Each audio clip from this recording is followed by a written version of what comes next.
ప్రసంగి గ్రంథము 3వ అధ్యాయం 1వ వచనము నుండి. ప్రతిదానికి సమయము కలదు, ఆకాశం క్రింద ప్రతి ప్రయత్నమునకు సమయము కలదు. పుట్టుటకు, చచ్చుటకు, నాటుటకు, నాటబడిన దాని పెరికివేయుటకు, చంపుటకు, బాగు చేయుటకు, కుట్టుటకు, మౌనముగా నుండుటకు, మాటలాడుటకు, ప్రేమించుటకు, ద్వేషించుటకు, యుద్ధము చేయుటకు, సమాధానపడుటకు. కష్టపడిన వారికి తమ కష్టము వలన వచ్చిన లాభమేమి? నరులు అభ్యాసము పొందవలెనని దేవుడు వారికి పెట్టియున్న కష్టానుభవమును నేను చూచితిని. దేని కాలమందు అది చక్కగా నుండినట్లు సమస్తమును ఆయన నియమించి ఉన్నాడు. ఆయన శాశ్వత కాల జ్ఞానమును నరుల హృదయమందుంచి ఉన్నాడు గాని దేవుడు చేయి క్రియలను పరిశీలనగా తెలుసుకొనుటకు అది చాలదు. కావున సంతోషముగా నుండుట కంటెను, తమ బ్రతుకును సుఖముగా వెళ్ళబుచ్చుట కంటెను శ్రేష్టమైనది ఏదియో నరులకు లేదని నేను తెలుసుకుంటుని. మరియు ప్రతి వాడు అన్నపానములు పుచ్చుకొనుచు తన కష్టార్జితము వలన సుఖమును అనుభవించుట దేవుడిచ్చు బహుమానమే అని తెలుసుకుంటుని. దేవుడు చేయు పనులన్నీ శాశ్వతములని నేను తెలుసుకుంటుని. దానికేదియు చేర్చబడదు, దాని నుండి ఏదియు తీయబడదు. మనుషులు తన యందు భయభక్తులు కలిగి ఉండినట్లు దేవుడిట్టి నియమమును చేసి ఉన్నాడు. ప్రభు ఈ వాక్య భాగమును దీవించునుగాక. ఆమేన్. ప్రార్థించుకుందాం. మహోన్నతుడా, మహాగణుడా, సర్వాధికారి యేసు ప్రభువా, నీ పరిశుద్ధమైన నామానికి స్తోత్రాలు నాయన. ఈ సాయంకాల సమయంలో ప్రభువా, నీ పాద సన్నిధికి మేము చేరి ఉన్నాం తండ్రి. కల్వరి శిలువలో మా కొరకు మీరు కార్చిన పరిశుద్ధమైన రక్తాన్ని బట్టి నీకు స్తోత్రాలు ప్రభువా. మా యోగ్యతను బట్టి కాదు కానీ నీ కృప ద్వారా నీ సన్నిధిలో మేము నిలిచి ఉన్నాం. ఈ సమయంలో ప్రభువా, నీ ప్రియ కుమార్తె దీవెనమ్మ గారిని మీ చేతులకు అప్పగిస్తున్నాం తండ్రి. నాయన, నీ కుమార్తె ప్రభువా తనకు మీరు అనుగ్రహించిన కాలాన్ని భూమి మీద సంపూర్తి చేసుకుని ప్రభువా నీ సన్నిధికి వారు చేరి ఉన్నారు. అందును బట్టి నీకు వందనాలు చెల్లిస్తున్నాం తండ్రి. మరి నిజంగా ఇది కుటుంబానికి శరీరానుసారంగా ఎంతో దుఃఖాన్ని కలిగించేదై ఉన్నది. అయినప్పటికీ కూడా ప్రభు పరలోకంలో నాయన ఆమెను బట్టి మీరు గొప్ప సంతోషాన్ని అనుభవిస్తున్నారని మేము నమ్ముతున్నాం ప్రభు. ఎందుకనగా యెహోవా భక్తుల యొక్క మరణము ఆయన దృష్టికి మిగిలి విలువ కలిగినదని మీ లేఖనం సెలవిస్తున్నది నాయన. నిశ్చయంగా అందును బట్టి నాయన వారు ఈ లోకంలో జీవించిన జీవితాన్ని బట్టి నీకు వందనాలు చెల్లిస్తున్నాము. వారి గురించి అనేకులు సాక్ష్యం ఇవ్వటానికి మీరు చూపిన కృపను బట్టి నీకు స్తోత్రాలు ప్రభువా. నిశ్చయంగా ఆ యొక్క సాక్ష్యములు అనేకులను నాయన నీ యందు భయభక్తులు కలిగి నడవటానికి వారు ప్రేరేపించబడినట్లుగా వారి కృప చూపమని మేము ప్రార్థిస్తున్నాం తండ్రి. ఈ చదవబడిన వాక్య భాగాన్ని మీ చేతులకు అప్పగిస్తున్నాం నాయన. నీ వాక్యం ద్వారా మాతో మీరు మాట్లాడండి నాయన. నేను మాట్లాడుచుండగా నాయన నా మాటలు కాదు కానీ ప్రభువా మీ మాటలు నీ బిడ్డలు వినగలిగే కృపను అనుగ్రహించండి తండ్రి. నిశ్చయంగా ఈ మాటలు ప్రభువా ప్రతి ఒక్క వ్యక్తిని ఆ నిత్యత్వం కొరకు సిద్ధపడే కృపను వారికి అనుగ్రహించినట్లుగా సహాయం చేసి మహిమ పొందమని యేసుక్రీస్తు పరిశుద్ధ నామములో ప్రార్థిస్తున్నాం తండ్రి. ఆమేన్. కూర్చోనండి. మహాదేవుడును మన రక్షకుడు ప్రభు అయిన యేసుక్రీస్తు యొక్క నామంలో కూడి ఉన్న మీ అందరికీ నా హృదయపూర్వకమైన శుభాలు తెలియపరుస్తున్నాను. మరి ఈ సమయంలో నన్ను ప్రేమతో ఆహ్వానించి దేవుని వాక్యాన్ని ప్రకటించడానికి సమయం ఇచ్చిన దైవజనులు పాస్టర్ జయకుమార్ గారికి నా యొక్క ప్రత్యేకమైన వందనాలు తెలియపరుస్తూ ఉన్నాను. మరి అలాగే ఈ కుటుంబానికి కూడా నా యొక్క వందనములు తెలియపరుస్తున్నాను. మరి ఈ సమయంలో ప్రతి ఒక్కరు కూడా చాలా జాగ్రత్తగా వాక్యాన్ని వినాలని నేను మీకు మనవి చేస్తున్నాను. మరి దేవుడు నా హృదయంలో ఉంచిన కొన్ని తలంపులను మీ ఎదుట నేను పెట్టాలని నేను ఆశపడుతున్నాను. చాలా జాగ్రత్తగా ఈ వాక్యాలు మీరు వినాలి. ఎందుకనగా మరి దేవుని మాట మనకు జీవాన్ని ఇచ్చేది. మరి ఈ సమయంలో మరి సహోదరి మరి తల్లిగారు దీవెనమ్మ గారు మరి వారి యొక్క జీవిత యాత్రను ఇక్కడ ముగించుకుని మరి దేవుడి యొక్క పిలుపుని బట్టి వారు మరి దేవుని యొక్క సన్నిధికి చేరి ఉన్నారు. మరి నిజంగా మరి వారు మరణించిన సమయంలో నేను దూర ప్రాంతంలో మరి దైవ సేవకులు మరి ఫారినర్స్తో మరి ఖాళీ లేకుండా మీటింగ్స్ ఏర్పాటు చేయటం ఉండటం వల్ల నేను రాలేకపోయాను. మరి దాన్ని బట్టి నేను ఎంతో చింతించాను. కానీ ఊహించని రీతిగా మరి పాస్టర్ గారు ఎలా ఫోన్ చేసి ఎలా మరి ఏర్పాటు ఎలా చేస్తున్నామని చెప్పినప్పుడు మరి నేను ఎంతో సంతోషించాను. ఎందుకంటే ఆ రోజు ఆ కార్యక్రమంలో ఉండటానికి కుదరకపోయినా మరి దేవుడు ఈరోజు మరి కుటుంబంతో కలిసి ఉండే అవకాశాన్ని ఇచ్చారు. అందును బట్టి దేవునికి నేను వందనాలు తెలియపరుస్తున్నాను. మరి తల్లిగారి గురించి మీరు చాలా సాక్ష్యాలు విన్నారు. సరే, చెప్పిన వారికంటే కూడా ఇంకా చెప్పవలసినవి అనేవి చాలా ఉన్నాయి. అవన్నీ మీ అందరికీ తెలిసిన విషయాలే. ఇక్కడ వాక్యం సెలవిస్తూ ఉంది. మరి మరి మహాజ్ఞాని అయినటువంటి సొలొమోను అంటున్నాడు, యెహోవా యందు భయభక్తులు కలిగిన స్త్రీ కొనియాడబడును. కాబట్టి ఏ స్త్రీ అయితే, ఏ పురుషుడైతే దేవుని యందు భయభక్తులు కలిగి జీవిస్తారో వారి యొక్క క్రియలు ఎప్పటికీ కొనియాడబడతాయి. అందుకే దేవుని ప్రవక్త విలియం మ్యారియన్ బ్రన్హామ్ గారు ఆయన ఒక మాట అన్నారు. ఏమన్నారంటే, eternal life is living for others అన్నారు ఆయన. అంటే నిత్య జీవం అంటే ఇతరుల కొరకు జీవించటమే నిత్య జీవమై ఉన్నది. మరి నిజంగా మరి ఆమె గురించి మరి సహోదరి మంచి సాక్ష్యం చెప్పారు. మరి మా పెదనాన్న పెద్దమ్మ కడుపులో మేము పుడితే బాగుంటుందని. ఈరోజు చాలామంది ఈ అమ్మకి ఎందుకు పుట్టానరా, ఈ నాన్నకి ఎందుకు పుట్టానని ఏడ్చేవాళ్ళు చాలామంది ఉన్నారు. అవునా కాదండి? కానీ అలాంటి సమయంలో అలాంటి మాట వచ్చే స్థితిలోనికి ఆమె జీవించిందంటే అది ఒక రోజులో అయ్యే పని కాదు, అది ఒక జీవితం. హల్లెలూయా. కొన్ని కార్యాలు ఒక 10 నిమిషాల్లో అయిపోయేది కాదు, ఒక జీవితం అంతా జీవిస్తేనే ఆ జీవితానికి తగినటువంటి ఆ మాటలు అనేది వస్తూ ఉంటాయి. మరి నిజంగా దేవుని ప్రవక్త చెప్పినట్లుగా ఇతరుల కొరకు జీవించటమే నిత్య జీవం. ఈరోజు నువ్వు ఎంత సంపాదించావనే దాన్ని బట్టి ప్రజలు మాట్లాడుకోరు. ఇతరుల కొరకు నువ్వేం చేసావనే దాన్ని బట్టే ప్రజలు మాట్లాడతారు. మహాత్మా గాంధీ గారు ఉన్నారు. ఆయన ఏం 100 కోట్లు 1000 కోట్లు సంపాదించుకోలేదు ఆయన. లేకపోతే రతన్ టాటా గారు ఉన్నారు. ఆయన వ్యాపారస్తుడే, కానీ ఆయనకంటే వ్యాపారస్తులు ఉన్నారు. కానీ ఆయన గురించి ఎందుకు మాట్లాడుతున్నారు? సమాజంలో మీరు గమనించినప్పుడు కూడా ఒక వ్యక్తి బ్రతికున్నప్పుడు అతని యొక్క హోదాకి, అతని యొక్క సంపదకి విలువ ఉండొచ్చు. కానీ ఒక వ్యక్తి తన జీవితాన్ని ముగించిన తర్వాత ప్రజలు అతన్ని ఎప్పుడు గుర్తుపెట్టుకుంటారంటే అతని జీవితం ఇతరులకు ప్రయోజనకరంగా ఉంటేనే అతని జీవితం గుర్తించబడుతుంది. అది లోకం కూడా దాన్నే వెంబడిస్తూ ఉంది. కానీ మరి ప్రవక్త చెప్పినట్లుగా మన అనేదానికుంటే నేను అనేదానికంటే మన అనుకోవటంలోనే గొప్ప కార్యం ఉన్నది. అందునిమిత్తం యేసు ప్రభు వారు అన్నారు, మీరు ఒకరినొకరు ప్రేమించుట వలన మీరు నా శిష్యులై ఉన్నారని ప్రజలు తెలుసుకుంటారు. నేను యేసు ప్రభు శిష్యుడినని మీరు చెప్పుకోవటాన్ని బట్టి ప్రజలు తెలుసుకోరు. ప్రజలు అంటే మనం చెప్తూ ఉంటాం, కానీ వాళ్ళు ఆ గ్రహింపు ఎప్పటికి వస్తుందంటే మరి ఆ ప్రేమ ఒకరి ఎడల ఒకరికి ఉన్నప్పుడు మాత్రమే వారు నా శిష్యులు, లేకపోతే యేసు ప్రభు శిష్యులు అని ప్రజలు గ్రహిస్తారన్నారు. మరి సహోదరుడు మరి సంఘ పెద్ద గారు విజయరత్నం గారు, మరి వారు మాత్రమే కాదు, మరి వారి తల్లిగారు కూడా ఎంతో ప్రార్థనా పరురాలు. మరి వారు కూడా ఎంతో వృద్ధాప్యంలో ఉన్నప్పటి నుంచి వారు కూడా వెళ్ళడం వరకు నడిచి వచ్చేవాళ్ళు వీళ్ళందరూ. అవునండి. మరి అప్పటి నుంచి అంటే బహుశా ఇప్పుడు రాజు పిల్లలు తిమోతి పిల్లలకు వచ్చేసరికి ఇది 4వ తరం. కానీ 4 తరాల భక్తి మరి అదే స్థిరంగా ఉండటం అనేది దేవుని కృప అయి ఉన్నది.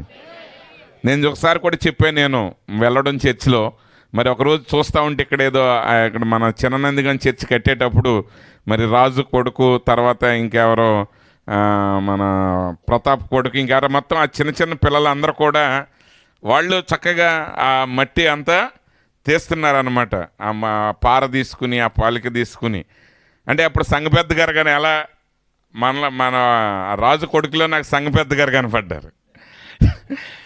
అంటే ఆయన ఎలా చక్కగా లుంగి పైకి లేపి ఆ చుట్టి ఎట్లా పని మొదలు పెడతారు అంటే నేను చాలా సంతోషించాను. ఓకే, తర్వాత తరం కూడా దేవుని పనిలో ముందుకు సాగుతున్నారు. అందుని బట్టి మరి చాలా సంతోషం. ఎందుకనగా ఈ లోకంలో ఒక వ్యక్తి అన్నిటికంటే ముఖ్యంగా తెలుసుకోవాల్సింది దేవుణ్ణి ఎరిగి ఉండటం అనేది. ఈ లోకంలో ఒక మనిషి సాధించాల్సింది ఏంటంటే దైవత్వాన్ని గ్రహించటమై ఉన్నది, దైవత్వంలో జీవించటమై ఉన్నది. మిగిలినది అంతా కూడా అది కొంతకాలం మాత్రమే ఉండేది, అది శాశ్వత కాలం ఉండేది కాదు. మిగిలినవన్నీ కూడా అవి నీడవలే గతించిపోతాయి. అంటే అవి ఉంటాయి, అది కొంతకాలమే. దాని యొక్క ఘనతలు కొంతకాలమే, దాని యొక్క మెరుగులు కొంతకాలమే, దాని యొక్క ప్రయోజనం నీకు కొంతకాలమే. కానీ శాశ్వతమైనది ఏంటంటే దేవుని గురించి నువ్వేం తెలుసుకున్నావన్న దాన్ని బట్టి, ఇతరుల ఎడల ఆ దేవుని ప్రేమతో నువ్వు ఎలా ప్రవర్తించావన్న దానిని బట్టి. ఎప్పుడైతే నువ్వు దేవుణ్ణి ప్రేమించానని చెప్పుకుంటున్నావో ఇతరుల ఎడల ప్రేమను చూపలేకపోతున్నారో అది నిజమైన దైవభక్తి కాదు. అందునిమిత్తమే యేసు ప్రభువారు అన్నారు, నిన్ను వలె నీ పొరుగు వారిని ప్రేమించు అన్నాడు ఆయన. ధర్మశాస్త్రం కూడా అదే చెప్తుంది, నిన్ను వలె నీ పొరుగు వారిని ప్రేమించమని చెప్తా ఉన్నది. ఎందుకనగా దేవుడు ఎందుకు నీ పొరుగు వారిని ప్రేమించాలంటే బైబిల్ ఏం చెప్తుందంటే నిన్ను వలె నీ పొరుగు వారిని ప్రేమించి, ఎందుకంటే నిన్ను సృజించినట్లుగా దేవుడు అతన్ని కూడా సృజించి ఉన్నాడు. కాబట్టి ఆ నిజమైన ప్రేమ అనేది ఒక ప్రసంగం ద్వారానో, లేకపోతే ఒక స్లోగన్స్ ద్వారానో, లేకపోతే ఒక ఉద్యమాల ద్వారా వచ్చేది కాదు. ఆ నిజమైన దైవ భక్తిని జీవించే వ్యక్తులు కావాలి దేవునికి. అలా జీవించిన వ్యక్తుల ద్వారా దేవుని నామం గణపరచబడుతుంది. మరి ఈరోజు అలాంటి జీవితాన్ని దీవెనమ్మ గారు జీవించారు. మరి నిజంగా సహోదరి చెప్పినట్లుగా వాళ్ళ కుమార్తె మరి ఎన్ని శ్రమలు ఎదురైనా ఆ శ్రమలన్నిటి మధ్య వారు నిలబడి ఉన్నారు. అందును బట్టి నేను ఎంతగానో దేవుని స్తుతిస్తా ఉన్నాను. వారి పేదరికంలో, కష్టంలో, శ్రమల్లో, వాళ్ళు నమ్మిన విశ్వాసంలో కూడా అనేక ఒడిదుడుకులు ఎదురైనప్పుడు కూడా దేవునిలో నుంచి ఏమాత్రం కూడా మరి కొంచెం కూడా కాలు బెదరకుండా, లేకపోతే బెణకకుండా, జారకుండా వారు నిలబడ్డారన్నది అది గొప్ప కార్యమై ఉన్నది. మరి నిజమే, మరి ఆమె యొక్క ముగింపులో ఆమె ఎంతో ప్రయాసపడ్డారు.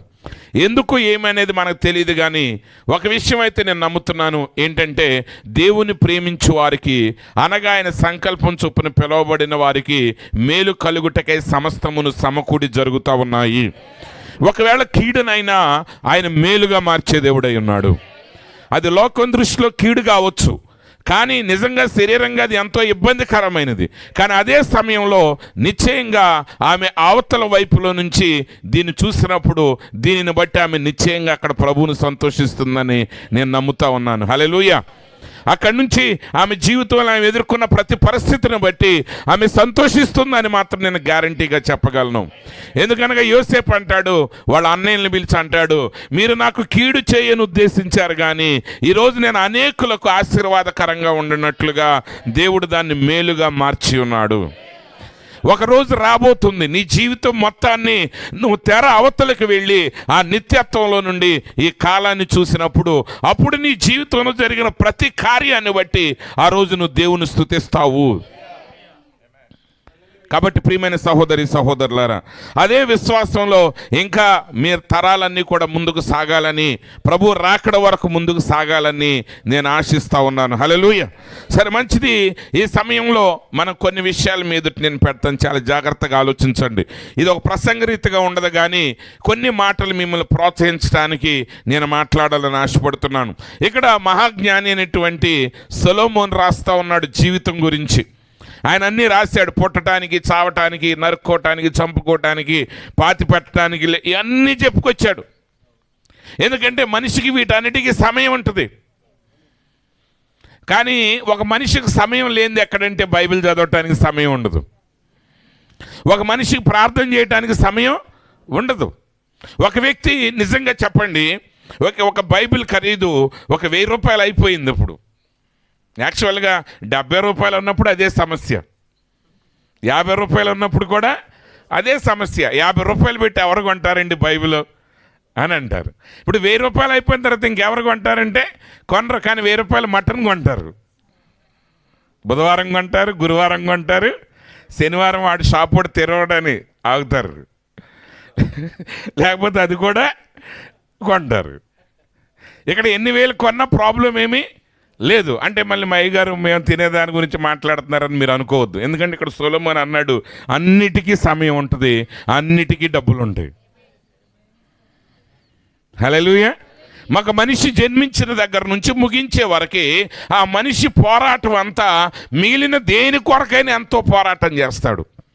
దాని దగ్గర లేకపోయినా ఇతరుల కోసం చూపించుకోవడానికి అప్పులు చేసైనా ఆడంబరాలు చేస్తారు. ఎందుకంటే ఇతరుల కొరకు. మరి నువ్వు దేవుని కొరకు ఏం చేసావు? నువ్వు దేవుని గురించి ఆలోచనతో ఒక పాపికి సహాయం చేయగలుగుతున్నావా? ఒక పాపిని దేవుని దగ్గరికి నడిపించగలుగుతున్నావా? నీకు సహాయం చేయలేనోడు ఒకడికి సహాయం నువ్వు చేయగలుగుతున్నావా? అంటే నీ దృష్టిలో ఇతరులకు చేసేవన్నీ నీ ఆలోచనల నుంచే కానీ దేవుని ఆలోచన నుంచి అప్పటికి రాదు మనకి. కానీ ఇక్కడ సొలొమోన్ అంటున్నాడు, వీటన్నిటికీ సమయం ఉంది, ప్రతిదానికి ఒక సమయం ఉన్నది. ఓకే, మంచిది. దేవుడు ప్రతిదానికి ఒక సమయం పెట్టాడు. ప్రతి మనిషి ఒక సమయాన్ని కలిగి ఉన్నాడు. కలిగి ఉన్నాడా లేదా? కలిగే ఉన్నాడు. కలిగి లేకపోతే ఇన్ని పేపర్లు ఎట్లా అమ్ముడవుతాయి, ఇన్ని టీవీ ఛానల్స్ ఎట్లా రన్ అవుతాయి, లేకపోతే ఇన్ని సినిమాలు ఎలా రన్ అవుతాయి? 10 ఏళ్ల క్రితం ఒక సినిమా యాక్టర్ గారు చెప్పాడంట, పేపర్లో వేశారు. ఆయన సినిమా 100 కోట్లు ఆడిందంట. అడగగానే ఆయన సినిమా 100 కోట్లు ఆడిందని ఆయన అడుగుతుంటే, అంటే ఆయన ఘనంగా అడిగారు అనమాట విలేకరులు, ఏమంటే మీ సినిమా 100 కోట్లు ఆడింది, ఇంత డబ్బు ఇంతవరకు ముందు ఎవరి దగ్గర ఏ సినిమాకి రాలేదండి, మీకు ఎలా ఉంది, మీకు అభిప్రాయం చెప్పండి అంటే ఆయన అన్నాడు, అసలు 100 కోట్ల డబ్బు జనాల దగ్గర ఉందా అని అడిగాడు ఆయన. ఇప్పుడు నా సినిమా 100 కోట్లు ఆడటం ముఖ్యం కాదు, కానీ అసలు డబ్బు జనాలు ఎంత ఖర్చు పెడుతున్నారు అన్నారు. ఇప్పుడు అది 100 కోట్లు 1000 కోట్లకి వెళ్ళిపోయింది. అంటే వీటన్నిటికీ డబ్బు ఉంది, సమయం అన్నిటికీ ఉంది. ప్రతి మనిషి తన కష్టార్జితాన్ని ఖర్చు పెడుతున్నాడు, కాదనట్లా. వాడు 100 కోట్లు జనాలు ఖర్చు పెట్టింది వాళ్ళ రెక్కల కష్టమే, అందుట్లో నో డౌట్. కానీ ఇక్కడ మాట్లాడేది ఏంటంటే, ఇక్కడ సొలొమోన్ అంటున్నాడు, మరి ఇదంతా అయిపోయిన తర్వాత 9వ వచనం చెప్తున్నాడు, కష్టపడిన వారికి తమ కష్టము వలన వచ్చిన లాభం ఏంటి? సరే, మనిషి ఉదయం నుంచి సాయంత్రం దాకా కష్టపడుతున్నాడు, పుట్టిన దగ్గర నుంచి మరణించేదాకా కష్టపడుతున్నాడు, పోరాటం చేస్తున్నాడు. ఈ శ్రమలన్నిటికీ, ఈ పోరాటాలన్నిటికీ, ఈ అధికారం అన్నిటికీ వీడు కష్టపడి సాధించిన సాధనలన్నిటి యొక్క విలువేంటి? ఒక మనిషి తన జీవితాన్ని ముగించిన తర్వాత వీడి ప్రయాస అంతటి వలన వచ్చే ప్రయోజనం ఏమన్నా ఉందా అంటే ఏమీ లేదు. ఈ ప్రయాస అంతా వృధా అయిపోతుంది. ఎందుకు వృధా అవుతుంది? ఎందుకు వృధా అవుతుందంటే, ఇప్పుడు చదివిన లిస్టులన్నిటిలో ఒక ప్రాముఖ్యమైన దానికి చోట్లేదు. హల్లెలూయా. నాటే దాంట్లో, కోసే దాంట్లో, విత్తే దాంట్లో, దున్నే దాంట్లో, లేకపోతే యుద్ధం చేసే దాంట్లో, యుద్ధం మానే దాంట్లో, ప్రేమించే విషయంలో, ద్వేషించే విషయంలో ఒకటి కాదు 100 మాటలు చెప్పాడు ఆయన అక్కడ. వీటన్నిటిలో అసలు దేవుడు పెట్టిన పని లేదు.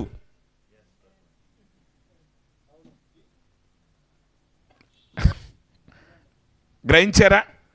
ఈరోజు మీరు ఆలోచన చేయండి. మనం ఒక పక్కన అంటానే ఉంటాం, ఓకే, కవిత్వాలు మాట్లాడుతూ ఉంటాం, మాటలు చెప్తానే ఉంటాం, అది వేరే విషయం.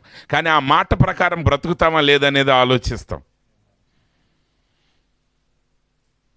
ఈ రాజులందరినీ మనం చూస్తూనే ఉంటాం. రాజులు నశించిపోయారు, చక్రవర్తులు నశించిపోయారు, ధనికులు నశించిపోయారు. అయినా మరలా అదే పోరాటం కోసం, వాటి కోసమే మరలా తర్వాత తరం ప్రయాసపడుతుంది. అదే డబ్బుల కోసం, అదే అధికారం కోసం, అదే పేరు ప్రఖ్యాతుల కోసం. వాళ్ళకి తెలుసు అది శాశ్వతం కాదు అని. మరి ఏంటి ప్రయాస వలన ప్రయోజనం ఏంటి? మీరు ఎప్పుడైనా ఆలోచించారా? అంటే అసలు ఏంటి మానవుడి జీవితం ఏంటి? ఈ లోకంలో మన మరణం గురించి ఎంతో కలవరపడతాం. ప్రతి మనిషి సుఖంగా బ్రతకాలనుకుంటాం, మా కుటుంబం బాగుండాలనుకుంటాం. బాగుంటాం అంటే ఏంటి? దేవుడు ఆశీర్వదించాలి. ఆశీర్వదించడం అంటే ఏంటి? ఇప్పుడు దేవుడు దేవునిమ్మ గారిని ఆశీర్వదించాడా లేదా అనే దాన్ని నువ్వు ఎలా చెప్పగలవు? మీరు అనొచ్చు, ఆమె చివరి జీవితం, ఆమె మంచం మీద ఎన్నో శ్రమలు పడింది అనేది. అది నీ చూపు. కానీ ఒకవేళ తెర అవతలకి మనం వెళ్ళగలిగితే ఆమె జీవితంలో జరిగిన ప్రతి విషయంలో ఏ విషయానికి దేవుడు ఆమెకి ఎలాంటి బహుమానం ఇవ్వబోతున్నాడో అనే సంగతి మనకు తెలిస్తే అప్పుడు అది శ్రమ, అది కష్టమా, కీడా, మేలనేది నీకు తెలుస్తుంది. ఆమె జీవితమే కాదు, ప్రతి వ్యక్తి యొక్క జీవితం నువ్వు ఆశీర్వదించాలనుకుంటున్నావు. అసలు ఆశీర్వాదం అంటే ఏంటో నీకు ముందు తెలుసా? ఏది ఆశీర్వాదం, ఏది ప్రయోజనకరం, ఏది మేలు? ఆయన్ని, యోసేపుని లెక్క ప్రకారం ఇంజనీర్ చేయాలంటే అన్నయ్యలు కష్టపడి ఆయన ఇంజనీరింగ్ కాలేజీలో చదివించాలి. కానీ వాడు రాజు అవ్వాలి, వాళ్ళ వల్ల కాదు. కానీ వాళ్ళకి తెలియకుండానే వాడు కాళ్ళు చేతులు కట్టి బానిసగా అమ్మేశారు. వాళ్ళు అన్నారు, వీడు రాజు ఎలా అవుతాడో చూద్దాం, వీడి కళ ఎలా నెరవేరద్దో చూద్దాం అన్నారు. ఎందుకంటే బానిసగా అమ్మబడిన వ్యక్తి ఒక మనిషిగా కూడా జీవించలేడు ఈ లోకంలో. కానీ వాళ్ళకి తెలియదు, వాళ్ళు అసలు ఆయన రాజుని చేస్తున్నారు. వాళ్ళు ఆ పని చేయకపోతే రోజు పళ్ళను నూరుకుంటా అనుకుంటా ఉంటే వాడు రాజు అయ్యేవాడు కాదు. కానీ ఒకరోజు వాళ్ళు నిర్ణయం తీసుకున్నారు, వాడి కాళ్ళు చేతులు కట్టేశారు, వాడి షర్ట్ పీకేశారు, వాడిని తీసుకెళ్ళి బానిసగా అమ్మేశారు. వీడిని దూరం చేస్తున్నాం అనుకున్నారు, కానీ వాళ్ళు చేసే దూరమే వాళ్ళని మరింత దగ్గరగా తీసుకెళ్ళింది. ఇప్పుడు ఏది మేలు? చరిత్ర ముగిశాక తెలుస్తుంది మేలేదో కీడేదో. నీ జీవితం ముగిశాక తెలుస్తుంది, కానీ ముగిశాక తెలిస్తే ప్రయోజనం ఏంటి? అనుభవించే టైంలోనే నువ్వు దాన్ని నెరవేర్చాలి, నువ్వు తెలుసుకోవాలి, నువ్వు గ్రహించాలి. అందు నిమిత్తమే ఇక్కడ సొలొమోను రాజు అంటున్నాడు, చాలా జాగ్రత్తగా గమనించండి. నరులు అభ్యాసము పొందవలెనని దేవుడు వారికి పెట్టిన కష్టానుభవమును నేను చూచి తిని. దేవుడు ఏమంటున్నాడంటే అనుభవ జ్ఞానం నువ్వు పొందాలి, అభ్యాసం నువ్వు చెయ్యాలి. దేవుడు ఒక అసైన్మెంట్ ఇచ్చాడు. హెబ్రీల్లో ఒక సామెత ఉంది యూదులకి, ఏంటంటే తండ్రి 10 మంది పిల్లల్ని పెంచగలడంట. ఒక తండ్రి 10 మంది పిల్లల్ని పెంచగలడు, కానీ 10 మంది కొడుకులు ఒక తండ్రిని పెంచలేరు. అది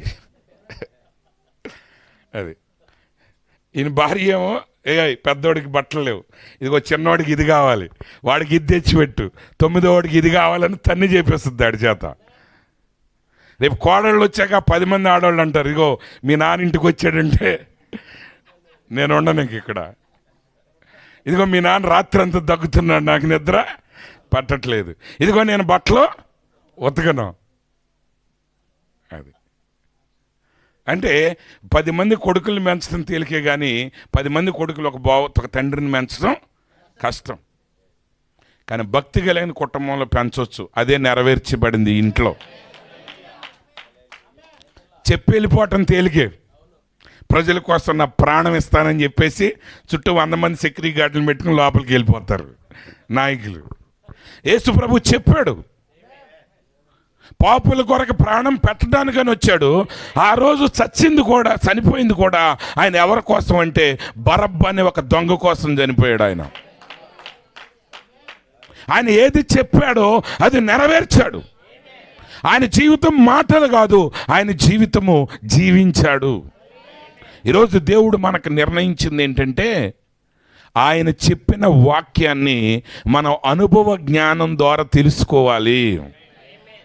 దేవుడు పాపిని ప్రేమించాడని నువ్వు నమ్మితే ఏ రోజైనా ఒక పాపి మీద నువ్వు ఆ ప్రేమను చూపగలిగావా?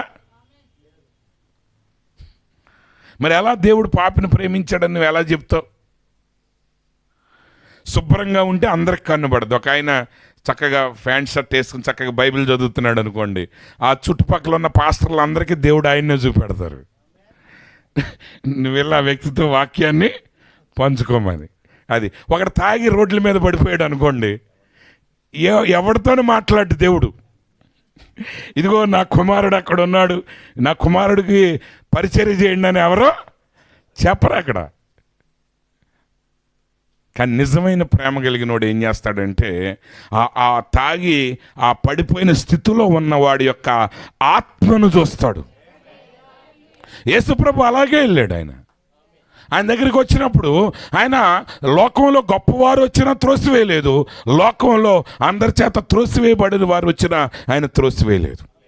ఆయన నికోదేమును అంగీకరించాడు, ఆయన సమరయ స్త్రీని అంగీకరించాడు, పాపాత్మరాలను అంగీకరించాడు, ఏ దోషము లేనటువంటి నతానియేలుని అంగీకరించాడు, ఆయన తోసేసిన పేతురుని అంగీకరించాడు.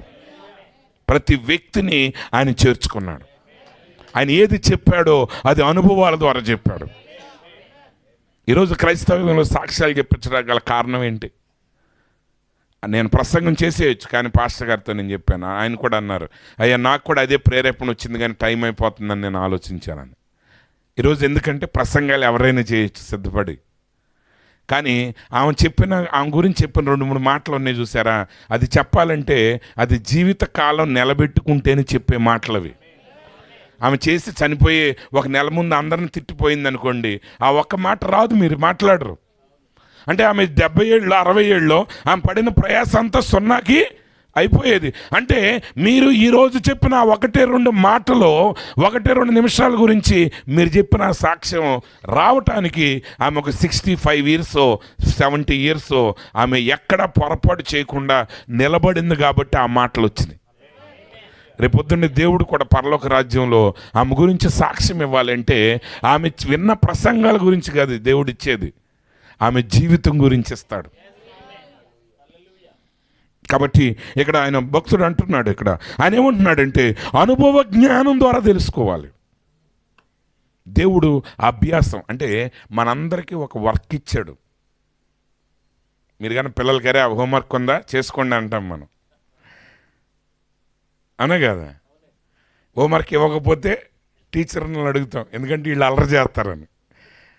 నేను మా పిల్లల్ని జాయిన్ చేసినప్పుడు వీళ్ళు ఇంటికి వచ్చి రాసేస్తుంటే నేను వెళ్ళిపోయి టీచర్ గారి దగ్గరికి, ప్రిన్సిపాల్ దగ్గరికి, ఎందుకంటే ఎంత వర్క్ ఇస్తున్నారు మీరు, ఎట్టక పొద్దున్న చదువుకుంటున్నారు, మళ్ళీ ఇంటికి వచ్చి రాస్తున్నారంటే మీరెక్కడదండి అయ్యారు, అందరూ వచ్చేవి ఇంకా ఇవ్వండి అని గొడవ చేస్తున్నారు. మీరేమో తగ్గించమంటున్నారు, మిగతా వాళ్ళేమో ఇంకా ఎక్కించమంటున్నారు అని అనేది. అంటే ఇప్పుడు ఒక హోంవర్క్ కావాలి, ఒక అభ్యాసం చెయ్యాలి. మరి దేవుడు మనందరికి ఇచ్చిన అభ్యాసం ఏంటి? అందునిమిత్తం యేసు ప్రభువారు అన్నారు, గ్రంథపు చుట్టలో నా గురించి రాయబడిన దాన్ని నెరవేర్చుటకు నేను వచ్చి ఉన్నాను.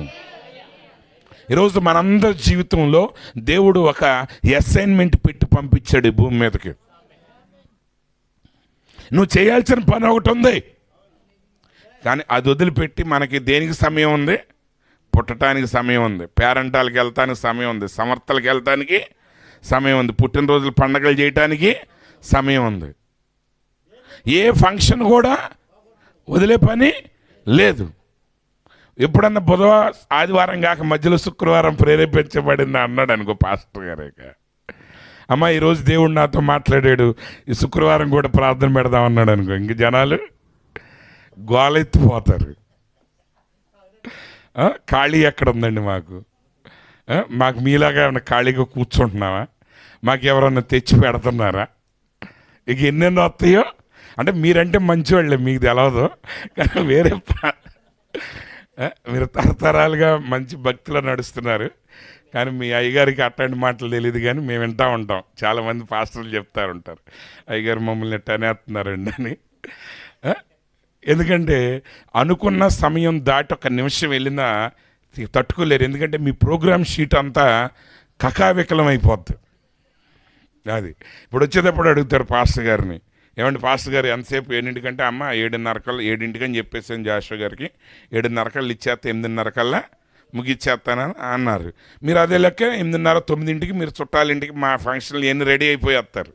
ఇప్పుడేమో ఆయన ఇవ్వటమే 8 ఇచ్చాడు నాకు. నేను ఆమె మంచామా ఈయన మంచామని చెప్పటానికి అరగంట వెళ్ళిపోయింది. మరి ఇంక ఇప్పుడు మీరేంటి అయ్యగారు ఎంక చూస్తారు, టైం టేబుల్ అయిపోయింది. ఎందుకంటే ఇప్పుడు దీనికి సమయం లేదు మీ టైం టేబుల్లో. మీకేం లేదు ఇక్కడ, వెరీ సింపుల్. మీ యొక్క పీరియడ్స్లో ఏం లేదు, సైన్స్కి ఉంది, మ్యాథ్స్కి ఉంది, పిల్లలకు ఉంటాయి కదా అన్ని సబ్జెక్టులు. ఓకే, మొదటి పీరియడ్ మ్యాథ్స్, తర్వాత ఇంగ్లీషు, సైన్స్ అన్నట్టు అట్లాగే మీకు కూడా ఒక ఇల్లు కట్టాలి, 2 ఇల్లు కట్టాలి, పొలం కొనాలి, వాళ్ళకంటే పెద్ద ఇల్లు కట్టాలి. మన అబ్బాయి పెళ్ళి ఇక్కడ చేయాలి, అమ్మాయి పెళ్ళి ఇక్కడ చేయాలి, తర్వాత మనవడికి ఇది సాధించాలి. వీటన్నిటిలో అసలు నీకు ఇచ్చిన అసైన్మెంట్ పుస్తకం ఏం చేసావు? వాళ్ళు కొంతమంది పుస్తకమే ఉండదు, అది ఎక్కడో పాడేసేస్తారు. ఎరా ఎంతవరకు వచ్చిందంటే అసలు బుక్కే కనపడతలేదు డాడీ అంటాడు ఒకడు. అది ఒకడేమో సగం చేశానంటాడు, 2 పేజీలు చేశానంటాడు, ఇంక 2 పేజీలు మిగిలింది అంటాడు, వాడికి పుస్తకమే కనపడదు. ఏంటి మీ జీవితంలో? మనం లేచిన కాడి నుంచి ఇంత పోరాటం చేస్తున్నాం కదా, ఇంత పోరాటంలో మన ప్రయాసం వల్ల మిగిలిందేంటి? మీరు కష్టపడి సాధించిన దానివల్ల ఏంటి వచ్చింది? కొంతమంది కష్టపడతారు, సాధిస్తారు, రక్తం చిందిస్తారు, ఏంటి ప్రయోజనం? రాజులు అవటానికి కొంతమంది ఎన్నో యుద్ధాలు చేశారు, లక్షల మందిని చంపారు, చివరి కొడుకుల చేతుల్లో కూతుళ్ళ చేతుల్లో చచ్చిపోయారు వాళ్ళు. ఏంటి వాడు సాధించింది? అలెగ్జాండర్ ప్రపంచాన్ని జయించాడు, కానీ ఇటు తొందరగా చెప్తే రాజ్యం మనకు వస్తుందని ఆడు వెనకాల ఉన్నవాళ్ళు అడిగి ముందేసి దోమ గుడి చచ్చాడని చెప్పారు. అది ప్రపంచాన్ని జయించినోడు దేనికి చచ్చాడు? దోమ గుడి చచ్చిపోయాడు. దేనికి ప్రయోజనం? వాడు నలుగురిని పంచాడు, వాళ్ళ ఒక 10 ఏళ్లలో ఆ రాజ్యం అంతా మళ్ళీ ముక్కలైపోయింది. వీడు ఏకం చేసిన రాజ్యం ఉందా అంటే లేదు. ఏంటి పోరాటం? ఒక బిట్ అన్నమాట మిగిలింది అంతే చరిత్ర పుస్తకంలో. ప్రపంచ చక్రవర్తి అలెగ్జాండర్, వాడికి మిగిలిందేంటి? ఏంటి ఆ ప్రయాస దేనికి? ఈరోజు నువ్వు పడే ప్రయాసల్లా నేను ఇది సాధించాలి, నేను ఇది పొందాలి. ఏంటి దానివల్ల వచ్చేది? దానివల్ల వచ్చేది ఎంతవరకు మిగులుతుంది? దేవుడు నిన్ను పంపించింది ఏంటి? ఆయన ఒక అనుభవ జ్ఞానం నువ్వు పొందాలని నీకు ఒక పని నియమించి పంపించాడు ఈ లోకంలో. ఆయన అంటున్నాడు, చివరి జాగ్రత్తగా తర్వాత వచ్చిన దగ్గరికి వద్దాం చూడండి. దేని కాలమందు అది చక్కగా ఉండునట్లు, జాగ్రత్తగానండి, దేని కాలమందు అది చక్కగా ఉండునట్లు సమస్తమును ఆయన నియమించి ఉన్నాడు. దేవుడు ప్రతిదానికి ఒక సమయాన్ని నిర్ణయించాడు. మనందరి జీవితంలో ఆయన ఒక సమయాన్ని నిర్ణయించాడు. ఆ నిర్ణయించిన సమయం ప్రకారం మనం అన్నీ చేయగలిగితే సమస్తము చక్కగా ఉంటుంది. నిజానికి మీరు కన్నా ఎగ్జామ్స్ టైంలో పిల్లలందరూ కూడా రాత్రి అంతా చదువుతారు. కానీ నిజంగా పిల్లలు వాడు క్లాసుకి వెళ్ళి సరిగ్గా చదివితే రేపు ఎగ్జామ్ ఉన్నా ఈ రోజంతా ఆడుకోవచ్చాడు. కానీ సమస్య ఏంటంటే వాడికి నిర్ణయించిన కాలమంతా వృధా చేస్తాడు. మీకు జూన్లో మీరు కాలేజీకి వెళ్ళిన దగ్గర నుంచి మీకు చెప్పే ప్రతి పాఠాన్ని వాడు ఏం చేస్తాడు? లాస్ట్లో చూసుకోవచ్చులే అనుకుంటాడు. లాస్ట్ అనేది ఏం లేదు. ప్రతిరోజు నువ్వు చదువుకోవాలి. ప్రతిరోజు ఏ రోజు పని ఆ రోజు చేయాలి. చివరిలో చేస్తే ఎట్లా ఉంటుందంటే ఒకటి ప్రభువా పరలోకంలో ఒక మూలకనైనా పెట్టిన అయినా అంటమే. ఇక చాలామంది మంచం మీద ఉండి చేసే ప్రార్థన అదే కదా, యేసుబాబు ఎట్టకొట్ట అవతలకి తీసుకెళ్ళిపోయిన ఆయన అంటారు. దానివల్ల ఏంటి నువ్వు సాధించిందంటే ఏముండదు. ఎందుకంటే దేవుడు దేని కాలంలో అది చక్కగా ఉండేటట్టు దాన్ని ఒక నిర్ణయించాడు. ఇప్పుడు ఈరోజు ఇక్కడ మీరు వాక్యం వినడానికి వచ్చారు, ఈరోజు వాక్యం వినండి అంతే. ఇప్పుడు ఏంటి ఇలా కాదు కానీ రేపు ఇంటికి వెళ్ళాక చూద్దాంలే దీని గురించి అని వేరే ఆలోచనలు పెట్టారనుకోండి, నీ సమయాన్ని నువ్వు చెడగొట్టుకుంటున్నావు. నువ్వు ఎక్కడున్నావో దేవుడు నీకు ఏ సమయాన్ని ఇచ్చాడో ఆ పని చేయాలి. ఎందుకంటే ఆయన సమస్త జ్ఞానానికి మించిన జ్ఞానంతో ప్రతిదానికి ఒక సమయాన్ని నిర్ణయించి పెట్టాడు. అయితే ఇప్పుడు అసలైన పాయింట్ దగ్గరికి రండి. ఆయన శాశ్వత కాల జ్ఞానమును నరుల హృదయమందు ఉంచి ఉన్నాడు. దేవుడు మన హృదయంలో ఏముంచాడండి? శాశ్వత కాల జ్ఞానాన్ని ఉంచాడు. అయితే అక్కడ ఏం చెప్తుంది వాక్యం? ఆయన శాశ్వత కాల జ్ఞానమును నరుల హృదయమందు ఉంచి ఉన్నాడు, కానీ దేవుడు చేయు క్రియలను పరిశీలనగా తెలుసుకొనుటకు అది చాలదు. సరే, అక్కడ తర్జుమా తేడా వచ్చింది. ఇక్కడ జాగ్రత్తగా చూడండి. ఇంగ్లీష్లో ఏముందంటే,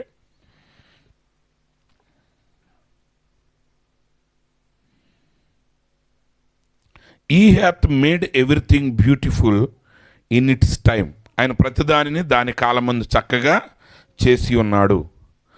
He has put eternity in their hearts. మరియు ఆయన వారి హృదయములలో నిత్యత్వమును పెట్టి ఉన్నాడు. హృదయంలో ఏముందండి? నిత్యత్వాన్ని పెట్టాడు. అంటే ఇప్పుడు నిత్యత్వం ఎక్కడుంది? నీ హృదయంలో ఉంది. కానీ నువ్వు సంతోషాన్ని ఎక్కడ వెతుకుతున్నావు? వెలపల.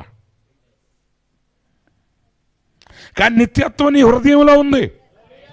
ఎందుకు పెట్టాడు నిత్యత్వాన్ని నీ హృదయంలో? Except that no one can find out the work that God does from beginning to end. యాక్చువల్గా తెలుగులో దాన్ని శాంతం చెడగొట్టేశారు. ఎందుకు దేవుడు నీ హృదయంలో నిత్యత్వాన్ని పెట్టాడంటే అది ఉంటేనే,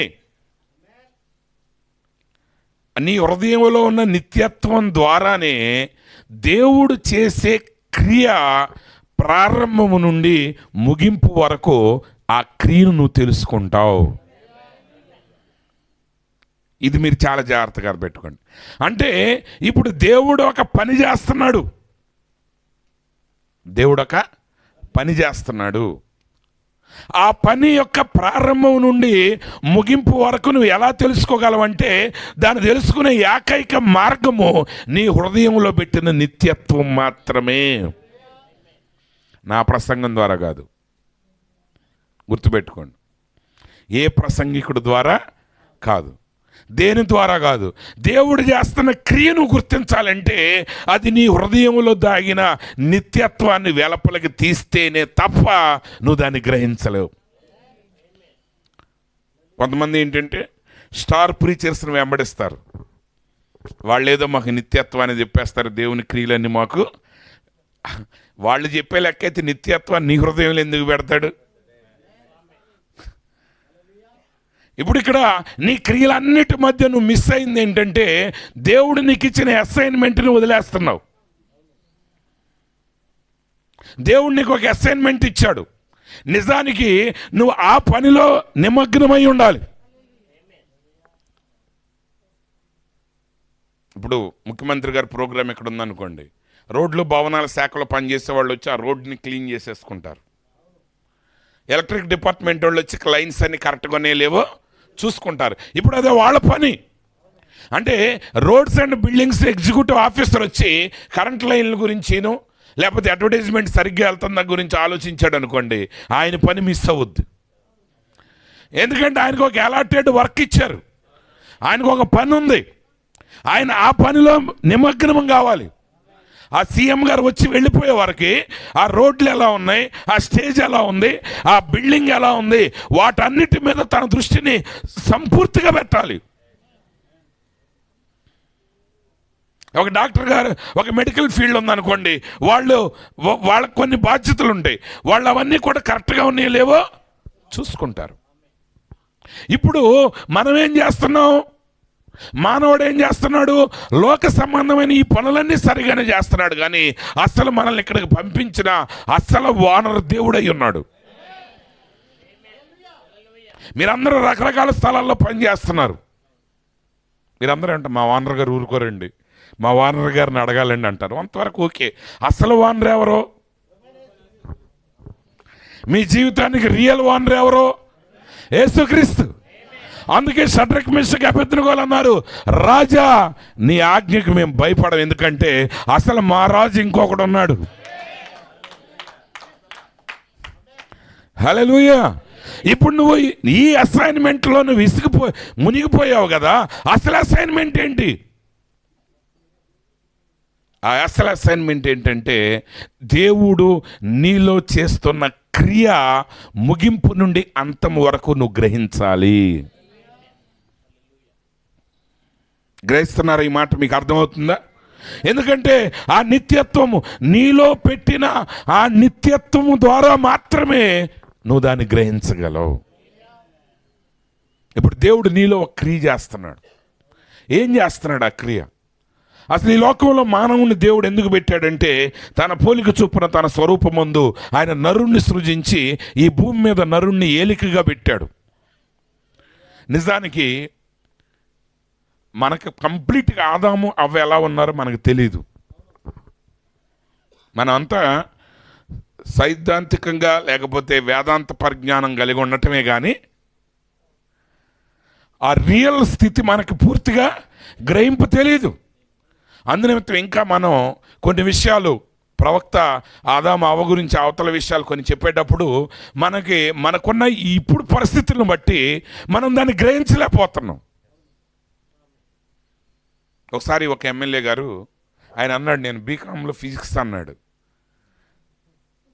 బీకాంలో ఫిజిక్స్ అనగానే నవ్వేశారు. ఇప్పుడు కూడా మీరు నవ్వారు. కానీ అసలు విషయం ఏంటంటే ఆయన చదివేటప్పుడు బీకాంలో ఫిజిక్స్ ఉండేది. అది తెలవదు ఇప్పుడు వాళ్ళకి, అది ప్రాబ్లం. మీరు ఎందుకు నవ్వారు?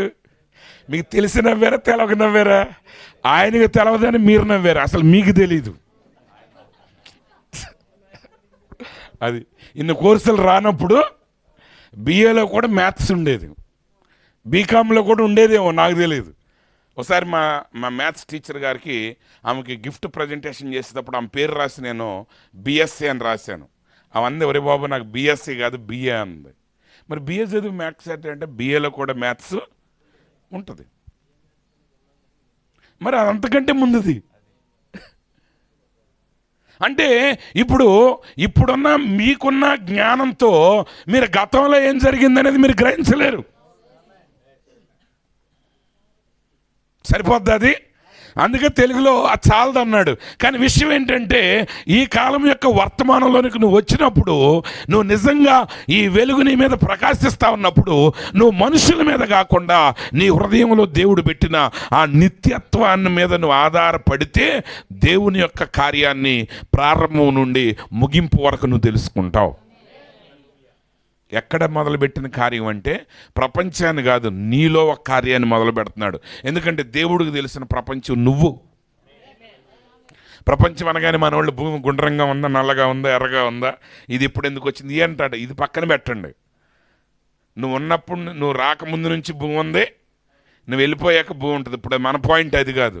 అసలు ఇక్కడికి వచ్చిన తర్వాత మన అసైన్మెంట్ ఏంటి, మనలో దేవుడు ఏం చేస్తున్నాడు, అది ముఖ్యం.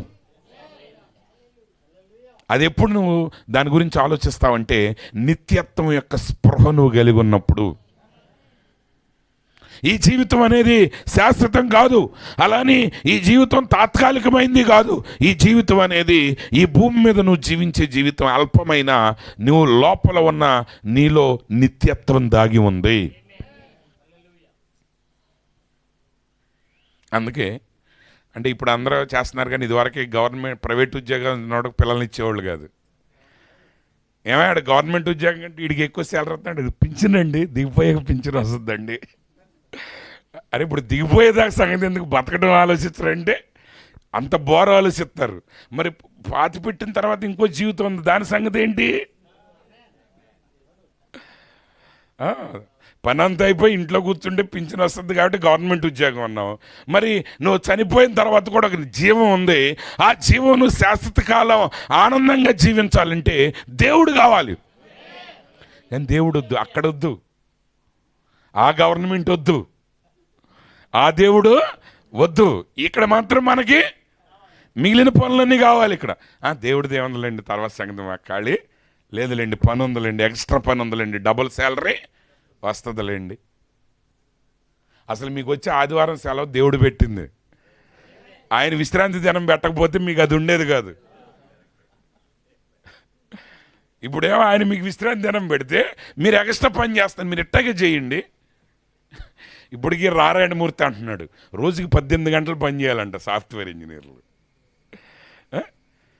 కార్మిక హక్కుల కోసం పోరాడి 8 గంటలకు తీసుకొస్తే ఇప్పుడు అయ్యగారు వచ్చి అంటున్నాడు 17 గంటలు పని చేయాల్సిందంట, 4 గంటలు నిద్ర చాలంట. ఆయన మాత్రం శుభ్రంగా నిద్రపోతాడు, మిగిలిన వాళ్ళు మాత్రం నిద్రపోకూడదు, రోజంతా పని చేయాలి, ఆదివారం కూడా పని చేయాలి. దేనికి? 50,000 సంపాదిస్తున్నావు, ఇంకో 50,000 సంపాదిస్తున్నావు, ఓకే, ఏంటి ప్రయోజనం?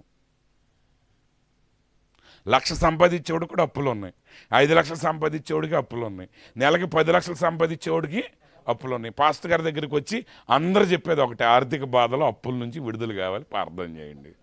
అది 10,000 ఉద్యోగస్తుడికి అప్పుల బాధలేనంట, 25 లక్షలు వచ్చేవాడికి అప్పుల బాధలే, 5 కోట్లు వచ్చేవాడికి అప్పుల బాధలే. అది ఇంకొంతమంది ఉంటారు, ఇక చెప్పకూడదు, అక్కడ మోకరించి చేస్తారు ఫోను, అయ్యగారు నేను మోకరించారండి ఫోన్ చేయండి అంటాడు. మీరేమంటారు? 10,000, ఇంకొక 5,000 వస్తే శుభ్రంగా బతకొచ్చు, అసలు ఏ బాధ లేకుండా. ఇంకో 5,000 వస్తే ఎంత శుభ్రంగా బతుకుతావు, ఇంకో 5,000 వచ్చాక తెలుస్తుంది నీకు. అభివృద్ధి నేను వద్దంట్లా, వీటన్నిటికంటే ముందు నువ్వు సాధించాల్సింది నీ హృదయంలో ఉన్న నిత్యత్వం గురించి ఆలోచించడం మొదలు పెట్టాలి. నీ జీవితం ఇక్కడితో అయిపోలా. దేవుని గారు తన జీవితాన్ని ఇక్కడ ముగించుకున్నారు, లోకం దృష్టిలో కంప్లీటెడ్. నో, ఆమె జీవితం ఇంకా సాగుతూనే ఉంది. ఆమెకు మరొక ప్రపంచంలా ఉన్నది, మరొక డైమెన్షన్లా ఉంది, అది శాశ్వత ప్రపంచం. అక్కడ ఆమె ఎలా ఉండబోతుంది అనేది దేని మీద ఆధారపడి ఉందంటే ఇక్కడ ఆమె నెరవేర్చిన అసైన్మెంట్ మీద ఆధారపడి ఉంది. నువ్వు చేసే ప్రతి పని నిత్యత్వం యొక్క గ్రహింపుతో చేయాలి. వీటి గురించి మనం ఆలోచిస్తున్నామే, మరి నిత్యత్వం గురించి మనం ఆలోచిస్తున్నామా? మన మానవుడు ఇక్కడ చూడండి, హెబ్రీ పత్రిక చెప్తా ఉంది 2వ అధ్యాయం 14వ వచనం. కాబట్టి ఆ పిల్లలు రక్తమాంసములు గలవారైనందున ఆ ప్రకారమే మరణము యొక్క బలము కలిగిన వారిని, అనగా అపవాదిని మరణము ద్వారా నశింపజేయుటకును జీవిత కాలమంతయు మరణ భయము చేత దాస్యమునకు లోబడిన వారిని విడిపించుటకును ఆయన కూడా రక్తమాంసములలో పాలివాడాయను. యేసుక్రీస్తు ఎందుకు ఈ లోకానికి వచ్చాడు? ఎందుకు ఈ లోకానికి వచ్చాడంటే ఆయన పిల్లలు రక్త మాంసాల్లో ఉండి వాళ్ళు జీవిత కాలము దాస్యమునకు లోనై ఉన్నారు. మానవుని జీవితం అంతా దాస్యమే, ఏదో ఒక దాస్యం. ఏ మనిషి నిజానికి స్వతంత్రుడు ఎవరు లేరు.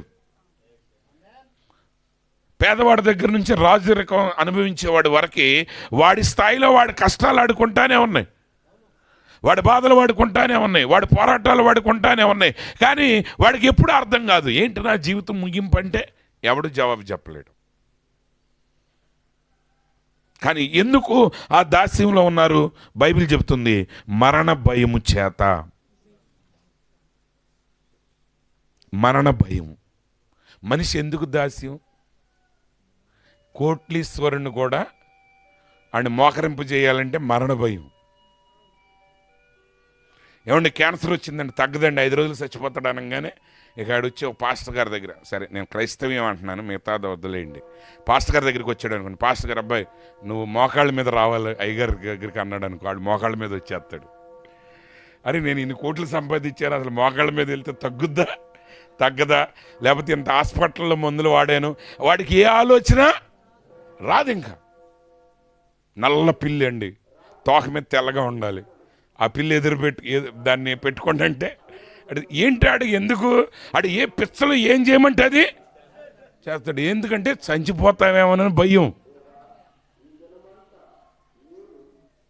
ఏంటండి అంటే ఆ మరణ భయం వచ్చిన వాడితో ఏ పని అన్నా చేపించవచ్చు మీరు, అవునా కదా?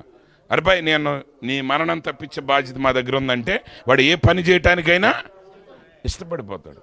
వాడు దాస్యం చేస్తాడు. వాడు రాజు కూడా, మనం కథల్లో ఏంటాం, రాజుగారికి ఒక పుండు వస్తుంది, అది తగ్గదు, వెంటనే అంటాడు ఆ పుండు తగ్గించినోడికి అర్ధరాజ్యం ఇచ్చేస్తాను, కూతురు ఇచ్చేస్తాను అంటాడు. అది రేపు ఇంకొక పుండు వస్తే ఇంకో అర్ధరాజ్యం ఇచ్చేసేస్తాడు, అయిపోతుంది అంతే. ఏంట్రా అంటే మరణ భయం. మామూలుగా ఏమంటే ఎవడో రైతులు వెళ్ళి అయ్యా 100 దేనారాలు కట్టలేకపోతున్నామండి, 50 చేయండి, వర్షాలు పట్టలేదంటే కట్టి తీరాల్సిందే అంటాడు. అది అట్లా సంపాదించినవి అన్నీ ఒక డాక్టర్ గారు వచ్చి అంటాడు, అయ్యా ఈ మెడ మీద వచ్చిన పుండు తగ్గదండి, చచ్చిపోతారనగానే అయితే ప్రకటించండి మంత్రి గారు, ఈ పుండు తగ్గించిన వాడికి అర్ధరాజ్యం ఇవ్వబడుతుంది. మరి 100 దానారాలు వర్షం పడలేదని 50 రూపాయలు తగ్గించమంటే తగ్గించలేనోడు ఇప్పుడు ఏం చేస్తాడంట? ఏంటి? మరణ భయం. ఈరోజు ప్రతి మనిషిని బెదిరించేది అదే. రేపు ఏమైపోతాం, రేపు రిటైర్డ్ అయిపోయిన తర్వాత పిల్లలు పెడతారో పెట్టరు, సంపాదించగలమో లేదు, ఇది చూసి ఈ ఇన్సూరెన్స్ వాళ్ళు బయలుదేరతారు. మీకు తెలుసా 2030కి వచ్చేసరికి మైలవరం నుంచి విజయవాడ వెళ్ళాలంటే బస్ టికెట్కి 15,000 కట్టాలని. ఇంకా వాళ్ళు బెదిరిచ్చేస్తూ ఉంటారు, ఇగో ఇక్కడికి వెళ్ళాలంటే ఎంత అవుద్ది కాబట్టి మీరు ఎంత డబ్బు కట్టండి, కట్టేస్తూ ఉంటాడు. ఇది ఇన్సూరెన్స్లో కడతాం, ఇది కట్టడం, మళ్ళీ దాన్ని చేసుకోవడానికి ఇంకా ప్రార్థన ఎక్కడ? ఇక్కడ ప్రేయర్కి వచ్చినా సరే ఏదో టేబుల్ ఓపెన్ చేస్తే వెంటనే మెసేజ్ వస్తుంది, మీ ఇన్సూరెన్స్ పాలసీ ఇంకా క్లెయిమ్ అవ్వలేదు, అయితే ఇంకా డేట్ దగ్గరికి వచ్చింది కట్టండి అని వచ్చేస్తుంది. ఇంకెక్కడ? ఏంటంటే మరణ భయం. నీకు తెలిసిన తెలియకపోయిన ప్రతి మనిషి వాడి జీవితంలో చేసే ప్రతిదీ మరణానికి జడిసే చేసేది. మనం ఇల్లు గట్టిగా కట్టినా నీకు తెలియదు, మనం చేసే ప్రతి పని వెనక మనకు తెలియకుండా మనల్ని బెదిరించేది మరణం. 90% భక్తి చేసేవాళ్ళు కూడా దైవుని మీద ప్రేమతో కాదు, మరణ భయమే. మనం చెప్తే నువ్వు ప్రభు దేవుడిని నమ్ముకోపోతే నరకానికి వెళ్ళిపోతావు అనగానే అమ్మో నరకం అంటానే వచ్చేస్తాడు. ఇక్కడ కూర్చుంటాడు, అయ్యా నరకంలోకి వెళ్ళకుండా ఉండి చాలు ప్రభు, నరకంలోకి వెళ్ళకుండా ఉండి చాలు అంటాడు. కరెక్టే కాదు, అది కాదు పాయింట్. ఇక్కడ దేవుడు ప్రతి మనిషిలో ఒక పని మొదలుపెట్టాడు. దేవుడు నేను పరలోకానికి ఏదో సింపుల్గా ఒక చిన్నపిల్లలాగా తీసుకెళ్ళగొడట్లేదు.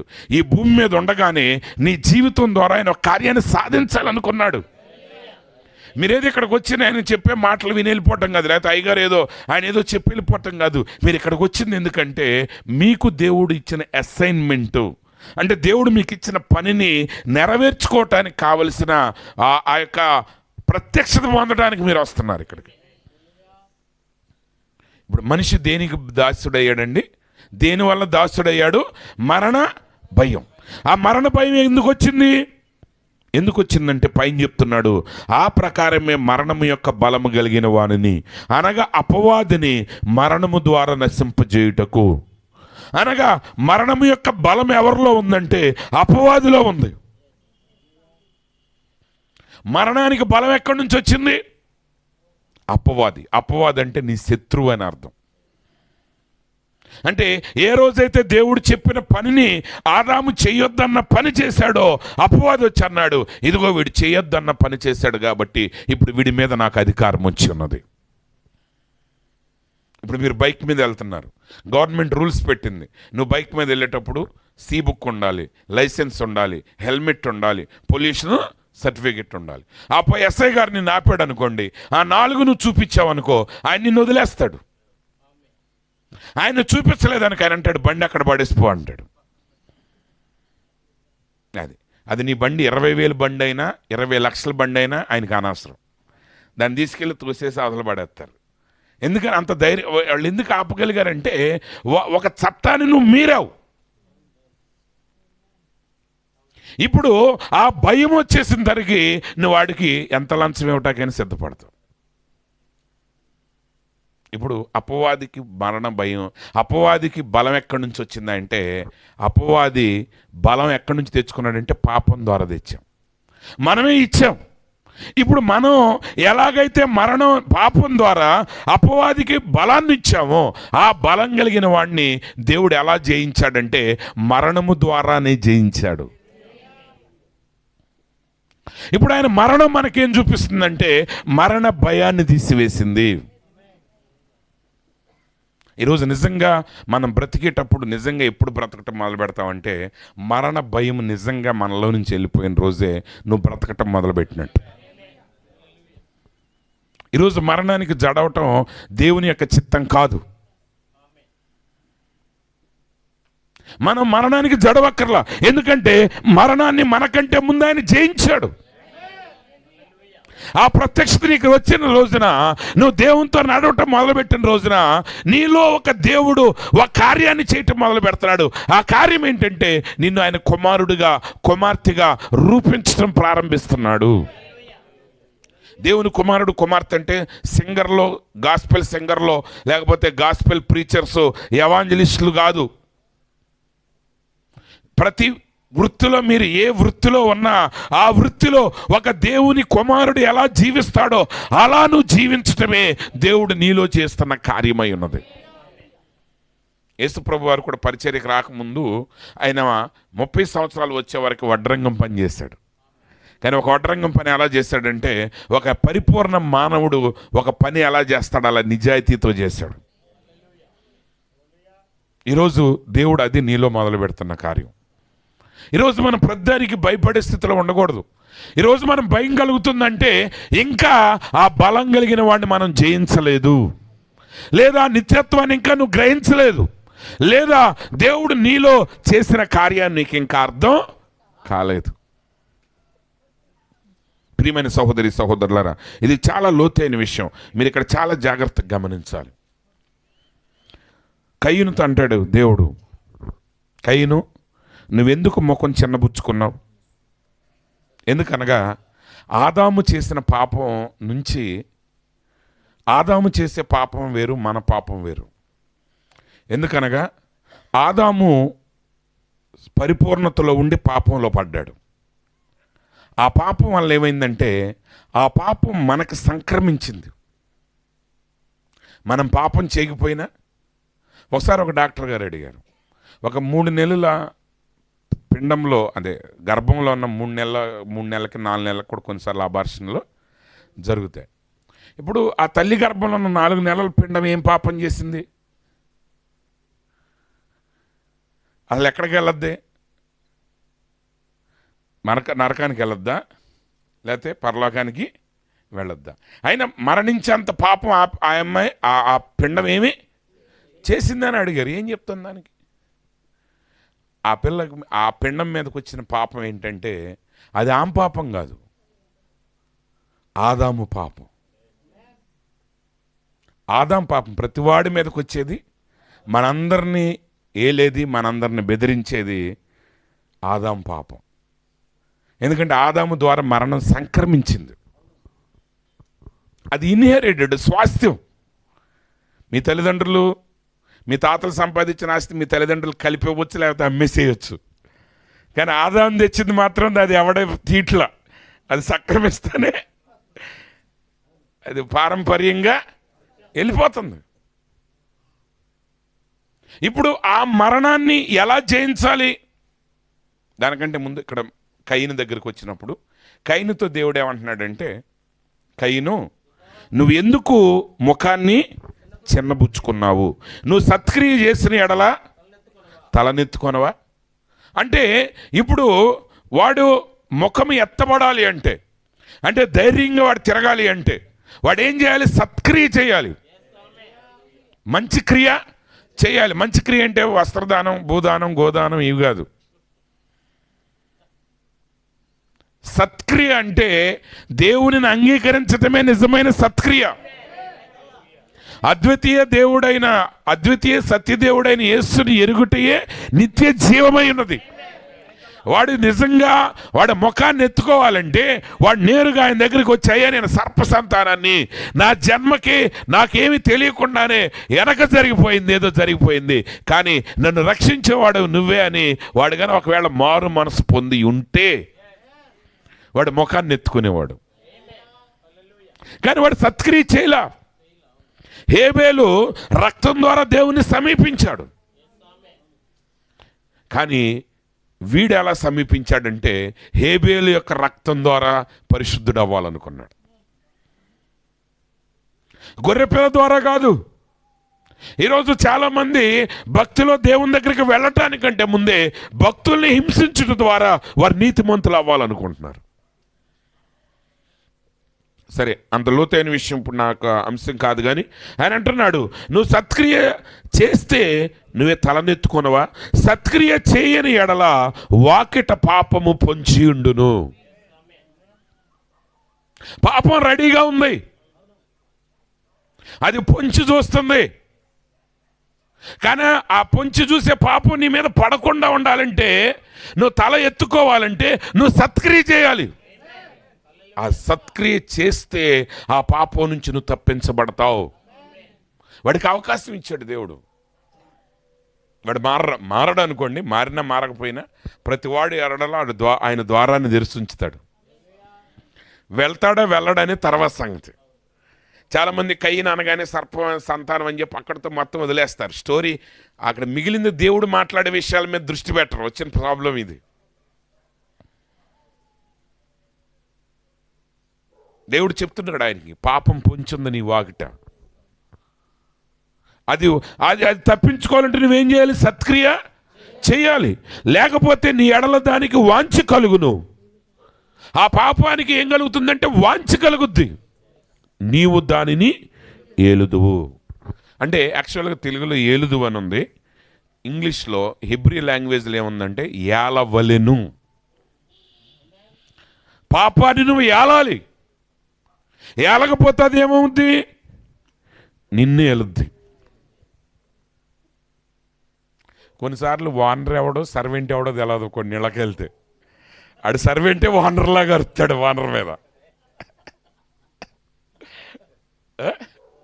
ఎలా కూరగాయలు తెచ్చావన్నాడానికి ఆయన, పెద్ద కూరగాయలనే ఎప్పుడు పడితే అప్పుడని అరుతుంటే మనమేమనుకుంటాం, వాడు కొడుకో అల్లుడేమో అనుకుంటాం. తర్వాత ఏం తెలుసుద్ది? ఆడింట్లో పనోడు, ఆడేదో లూజ్ దొరికింది ఆడికి.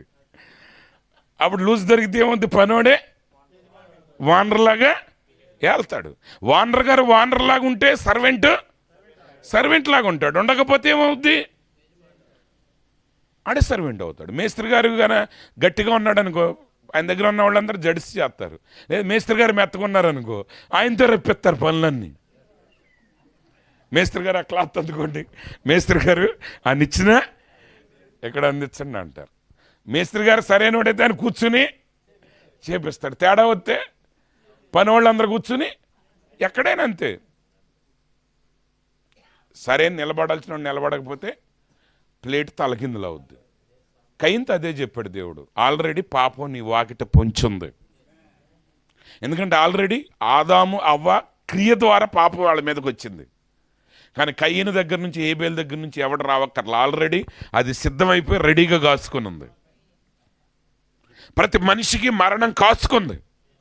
అందుకే మన దేశంలో ఒక సామెత ఉంది, ఆర్యోక్తి, జాతస్య మరణం ధ్రువం. అంటే ఒకడు పుట్టాడంటే ఏది గ్యారంటీ, అది గ్యారంటీ. వాడి మీద జాతక చక్రం వేపిస్తాం.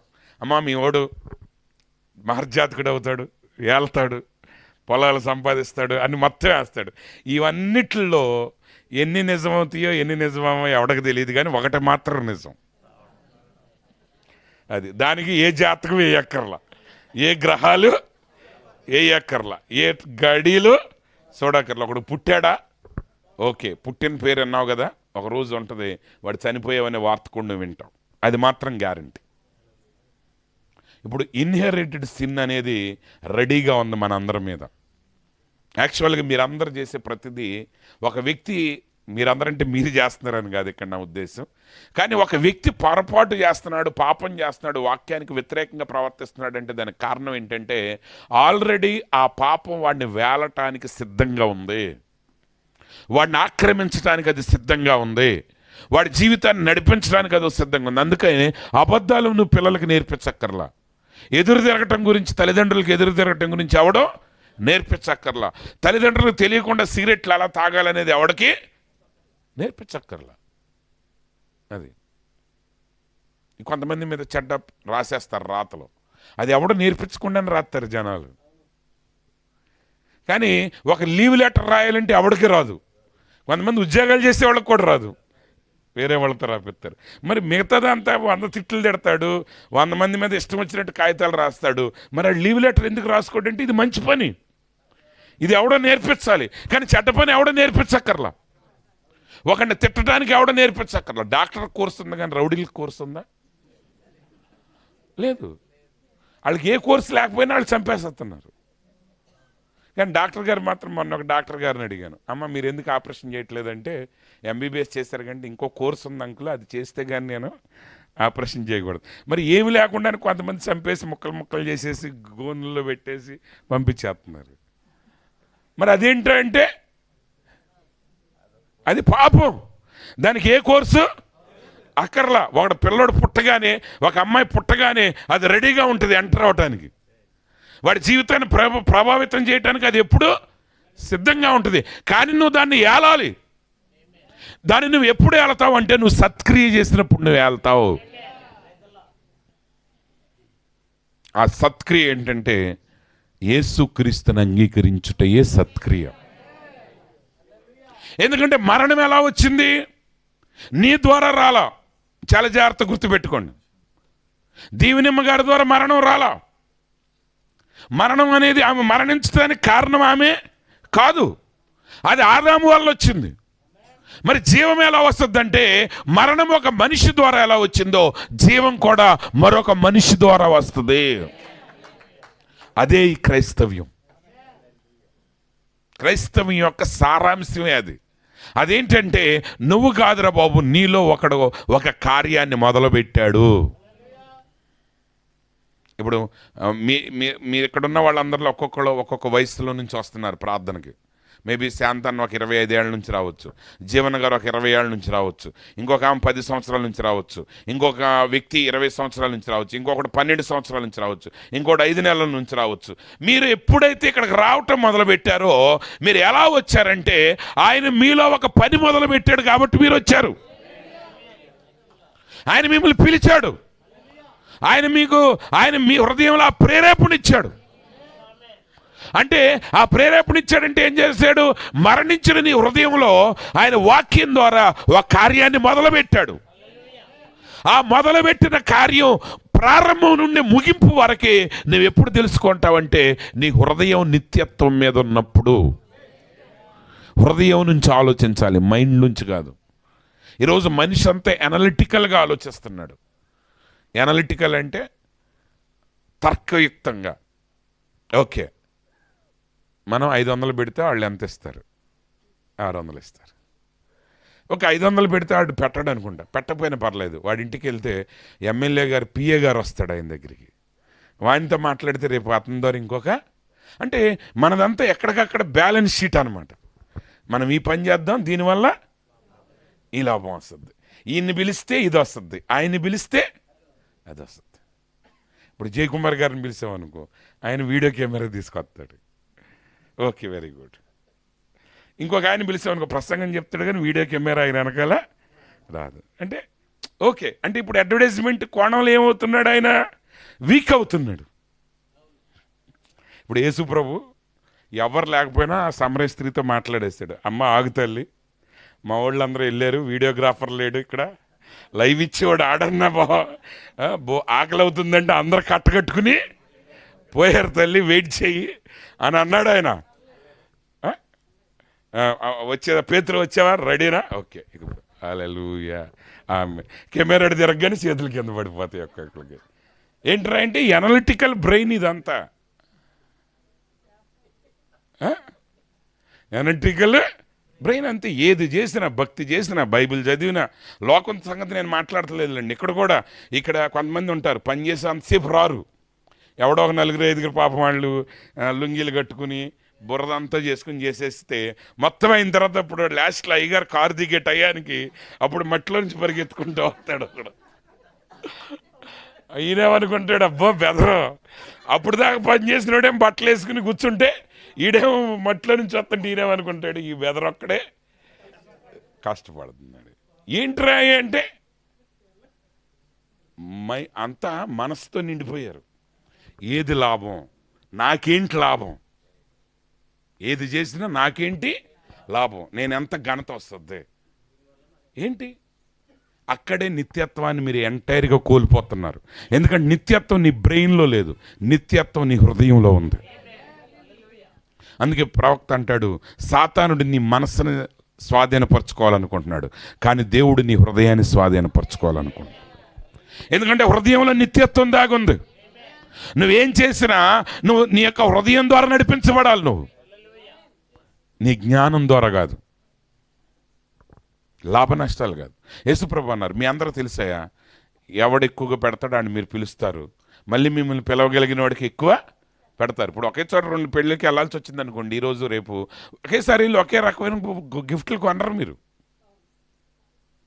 ఇంజనీర్ గారికి 10,000తో కొంటారు, సామాన్యుడికి 1000 రూపాయలతో కొంటారు. ఇంకోటి ఉంటాడు, ఈడు అసలు తిరిగి వస్తాడో రాడేది ఎలా అనుకున్నాడు కూడా 500లతో కొంటారు. అంతేగాని ఏకంగా ముగ్గురికి 10,000 పెట్టుకొనరు మీరు. ఎందుకని?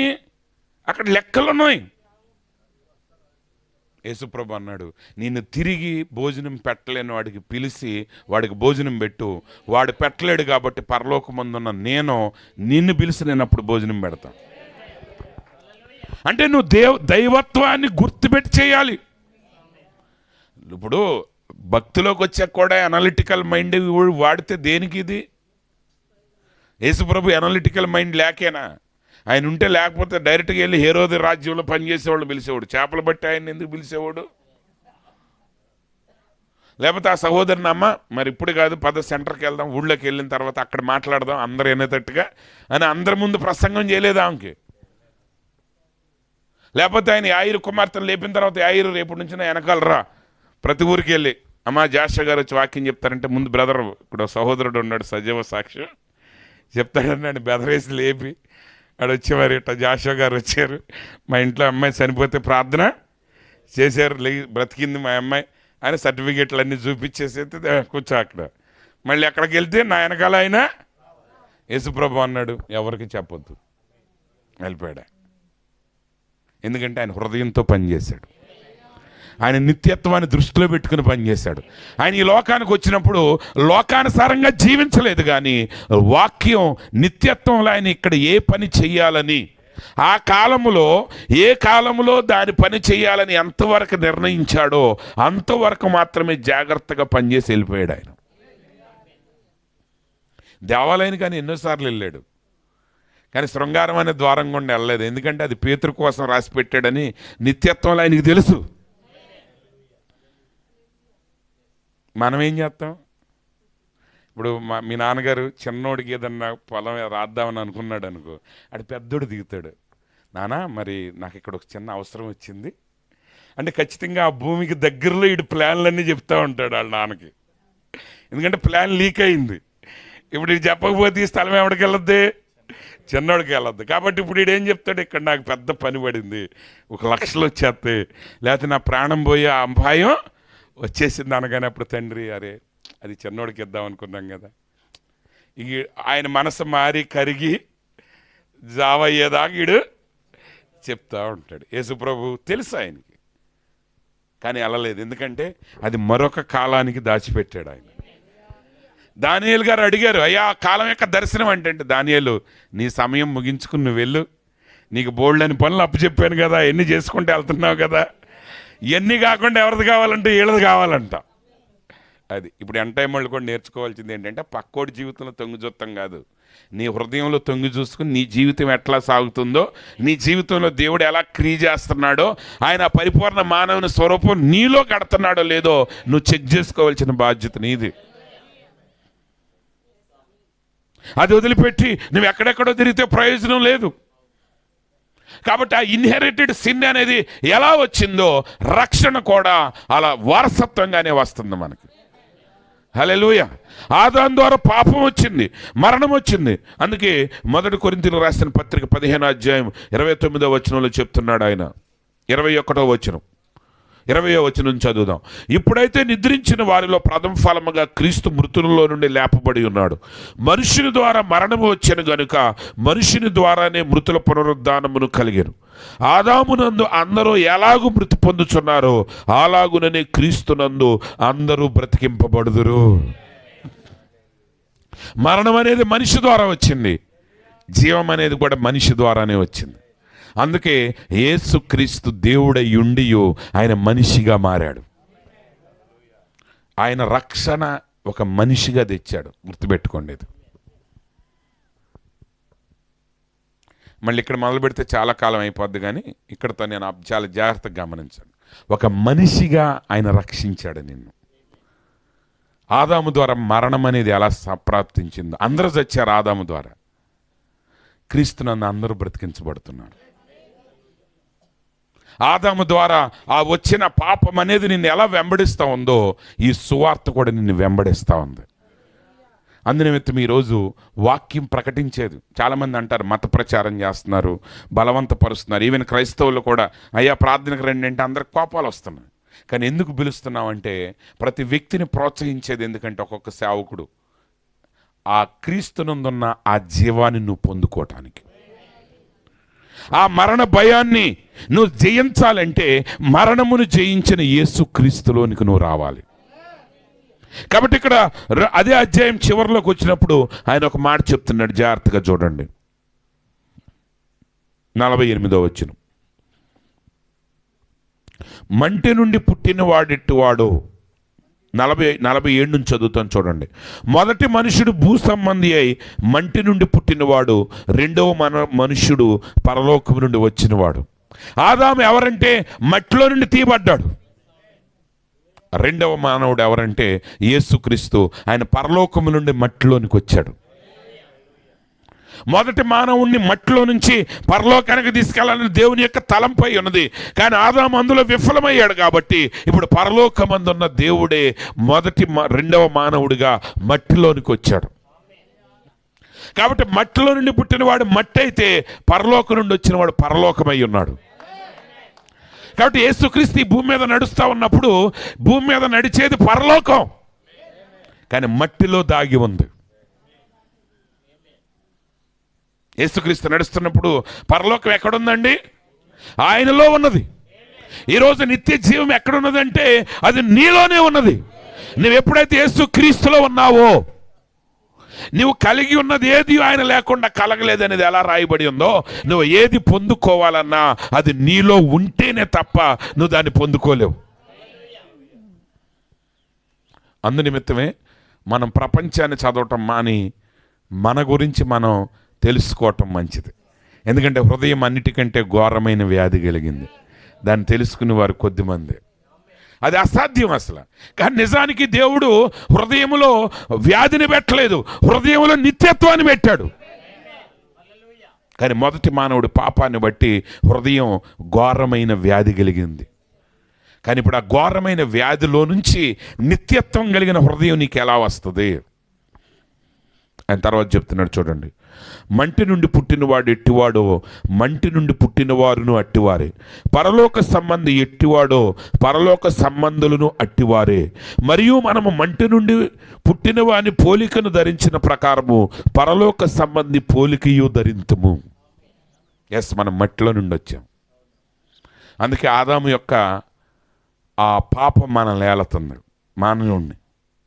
కానీ అదే సమయంలో మనం పరలోకముందున్న వాని ద్వారా పుట్టినప్పుడు, ఆ నూతన జన్మ మనం పొందినప్పుడు, అందునిమిత్తం యేసుప్రభువు అన్నాడు, ఒకడు క్రొత్తగా జన్మించితేనే కానీ. ఎందుకంటే మొదటి మనుషుడి యొక్క పాపం నుంచి వచ్చిన వాడిని సంస్కరించడం ఎవడి వల్ల కాదు. ఈరోజు మతాలు నేర్పిస్తున్నాయంటే, ఈవెన్ ఇంక్లూడింగ్ క్రైస్తవ్యం కూడా, ఒక మనిషిని పైన సరిచేయటానికి ప్రయత్నం చేస్తున్నాయి. అంటే వాడికి ఒక ఆచారం, బాబు జుట్టు ఎంతవరకే ఉంచాలి, లేకపోతే బారుగా ఉండాలి, ఎట్లా ఉంటే నువ్వు మంచిది, కరెక్టే. కానీ ఎన్నిసార్లు చెప్పినా నువ్వు ఎంతవరకు అంటే అడిగే ఇంతవరకు పెంచుకోవాలని ఉంటుంది. ఆడిని ఇక్కడి వరకే పెంచుకోమంటే ఆడు ఇక్కడ దాకా పెంచుతానంటాడు. Very simple. ఇక్కడ దాకా ఏమంటే కొంతమంది ఇక్కడ దాకా వేస్తారు, కొంతమంది పైకి లాగుతారు. అంటే పెట్టిన కాడ పెట్టడం ఎవరికి ఇష్టం ఉండదు. ఎందుకు ఇష్టం ఉండదు? లోపల ఇంకోటి ఉంది అసలు మాట్లాడేది. దాన్ని వదిలిపెట్టి నువ్వు పైన ఎన్నిసార్లు సరి చేసినా సుఖమే ఉంది. ఇప్పుడు పాస్టర్ గారు వచ్చారనుకోండి ఇంటికి,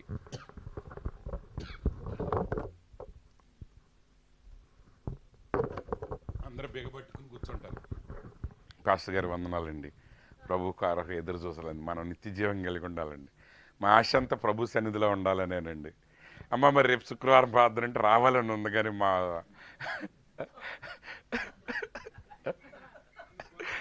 ఇక అయిపోయింది. అది మొత్తం మాట్లాడినంతసేపు మాట్లాడతారు, కానీ వచ్చే దగ్గరికి వచ్చేసరికి ఏడాలి. తర్వాత పాస్టర్ గారు వచ్చి, ఈరోజు ప్రజలకి ఖాళీ ఉండట్లేదు దేవుని కోసం అంటే, చూసావా మన కోసమే చెప్పాడు ఈయన. ఎందుకు రావట్లా? అది ఇన్హెరిట్, లోపల ఉండిపోయింది. అది ఉన్నంతకాలం నువ్వు పైన ఎంత సరి చేసినా అవదు. వాడిని ఎన్ని సంస్కర్తలు వచ్చినా, ఈ ప్రపంచంలో ఎంతోమంది సంస్కర్తలు వచ్చారు, ప్రజలను బాగు చేయడానికి ఎంతోమంది కష్టపడ్డారు, సామాజిక కార్యకర్తలు పనిచేశారు.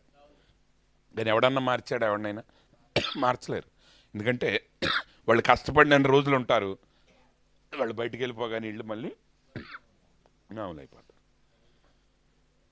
కానీ మార్చేది ఎట్లా అంటే, అది మారే మార్గం లేదు. రెండు మార్గాలు. మట్టి నుండి ఒకడు ఎలా పుట్టాడో పరలోకం నుండి కూడా అలాగే పుట్టాలి ఒకడు. హల్లెలూయా. ఇన్ బిట్వీన్ ఏం లేదు. మీరు చాలా జాగ్రత్తగా గమనించండి, మధ్యస్థ మార్గం లేదు. మట్టిలో ఎలా పుట్టామో పరలోక సంబంధిగా మనం పుట్టాలి. అందునిమిత్తం యేసుప్రభు అన్నాడు, ఒకడు క్రొత్తగా జన్మించితేనే కానీ. అంతే, మిగతా రూల్స్ ఏమీ చెప్పలా. వాడు ఒకవేళ ఆత్మ ద్వారా వాడికి తాకిడి కలిగితే వాడికి ఎవడు చెప్పక్కర్లా. నేను ఎప్పుడు కూడా అదే చెప్తా ఉంటాను మన బ్రదర్స్ అందరికి. బ్రహ్నాం గారు ఆఫ్రికా వెళ్ళినప్పుడు ఆయన ప్రసంగం చేశాడు, పరిశుద్ధాత్మ దిగి వచ్చింది. ఆ పరిశుద్ధాత్మ దిగిరాగానే ఒక 30,000 మంది స్త్రీలు, లేకపోతే ఇంకా ఎక్కువ ఎంతమందో కానీ, వాళ్ళందరూ కూడా స్త్రీలు ఏం చేశారంటే అర్ధనగ్నంగా, అంటే వాళ్ళకి తెలియదు అదే నగ్నత్వం అని, ఎందుకంటే వాళ్ళు కోయి జాతులుగా అడవుల్లో జీవించేవాళ్ళు. వాళ్ళు వెంటనే వాళ్ళ ఒళ్ళు కప్పుకొని పారిపోయారంట. ఎందుకంటే దేవుని ఆత్మ దిగొచ్చింది అక్కడికి. వెంటనే మార్పు వచ్చింది. ఇప్పుడు ప్రసంగాలు రోజు ఒక పాస్టర్ గారు ప్రసంగాలు ఒక ఒక 2 సంవత్సరాల ప్రసంగాలు తీసామనుకోండి, ఒక పాస్టర్ గారు ఏ సంఘంలోనైనా పాస్టర్ గారు రోజు చెప్తానే ఉంటాడు, పొడవైన జుట్టు కలిగి ఉండాలి, ఎజిబేల్ లాంటిది ఉండకూడదు అంటారు. అయినా రాసేది రాస్తానే ఉంటారు. ఎందుకు రాస్తున్నారంటే, నువ్వు చెప్తే మారరా బాబు, పుట్టాలి ఒకడంతే. ఆడు పుడితే మారతాడు, పుట్టకపోతే మారడు. పుట్టనోడిని మట్టిని నువ్వు ఎంత సరి చేస్తావు? మిమ్మల్ని సరి చేసేది పాస్టర్ గారు కాదు, ఆయన చెప్తాడంతే. ఆ చెప్పిన మాట నీలో నెరవేరాలంటే నీ లోపల ఒకడు పని మొదలు పెట్టాడు. ఆయనే పరిశుద్ధాత్ముడై ఉన్నాడు, ఆయనే దేవుడై ఉన్నాడు. ఆయన మొదలుపెట్టిన పని ముగింపు వరకు నువ్వు ఎప్పుడు గమనిస్తావంటే నీ హృదయం నిత్యత్వం మీద ఉన్నప్పుడు. అంతేకాని రోగం తగ్గితే సరిపోద్ది, పిల్లలకు పెళ్ళిళ్ళు అయితే సరిపోద్ది, ఉద్యోగాలు వస్తే సరిపోద్ది అని తిరిగేవాడు మారడు. ఈరోజు కావాల్సింది మనిషి మార్చలేడు. గ్యారంటీకి చెప్పను నేను, ఎవడు అరిసినా, ఎన్నిసార్లు అరిసినా, కేకలు వేసినా, ఆడు 2 సంవత్సరాల నుంచి అరుతున్నా ఇంకో 20 ఏళ్ళు అరవాల్సిందే.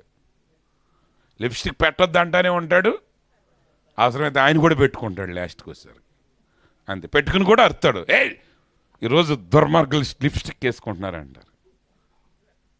100 మంది ఉంటారు లేడీ ప్రసంగికులు, వాళ్ళు శుభ్రంగా లిప్స్టిక్ వేసుకుని, ఈరోజు స్త్రీలు ఎందుకనో అర్థం కావట్లేదు, లోకం మీద ఆశ కలిగి ఉంటున్నారు, వాళ్ళు మేకప్లు అంటున్నారు. ఏంటో ఇది ఏమర్థం అవుతుంది? నీకే అర్థం కాలేదు, ఆడికి అర్థం కాలేదు, ఎవడికి అక్కడ అర్థం కాదు. ఎందుకంటే మీరు మట్టిలో నుంచి పుట్టారు. మీరు గుడ్డోళ్ళు అయ్యి ఉండి గుడ్డోడి కళ్ళు దారి చూపించాలనుకున్నారు. ఎలా అవుద్ది? పరిసయ్యులకు పరిసయ్యుడు, ధర్మశాస్త్ర ఉపదేశకుడు యేసుప్రభు అన్నాడు, అరే అబ్బాయి కబుర్లన్నీ పక్కన పెట్టు, ఒకడు తిరిగి జన్మిస్తేనే దేవుని రాజ్యాన్ని చూస్తాడు. ఇక అంతే, వాద వివాదాలు వద్దు. ఈ వచనం ఏంటి, ఈ వచనం ఏంటి, అది నువ్వు చూపించి ఒకడు కాదు 100 చూపించినా మారడు. ఒకడు తిరిగి జన్మించాడు అనుకోండి, ఆ స్త్రీలకు ఎవరు చెప్పారు? వాళ్ళు మారారు. ఎందుకంటే నిజంగా పరిశుద్ధాత్మ దిగొచ్చింది. ఈ రోజు కూడా మారాలంటే అదే పరిశుద్ధాత్మ దిగి రావాలి.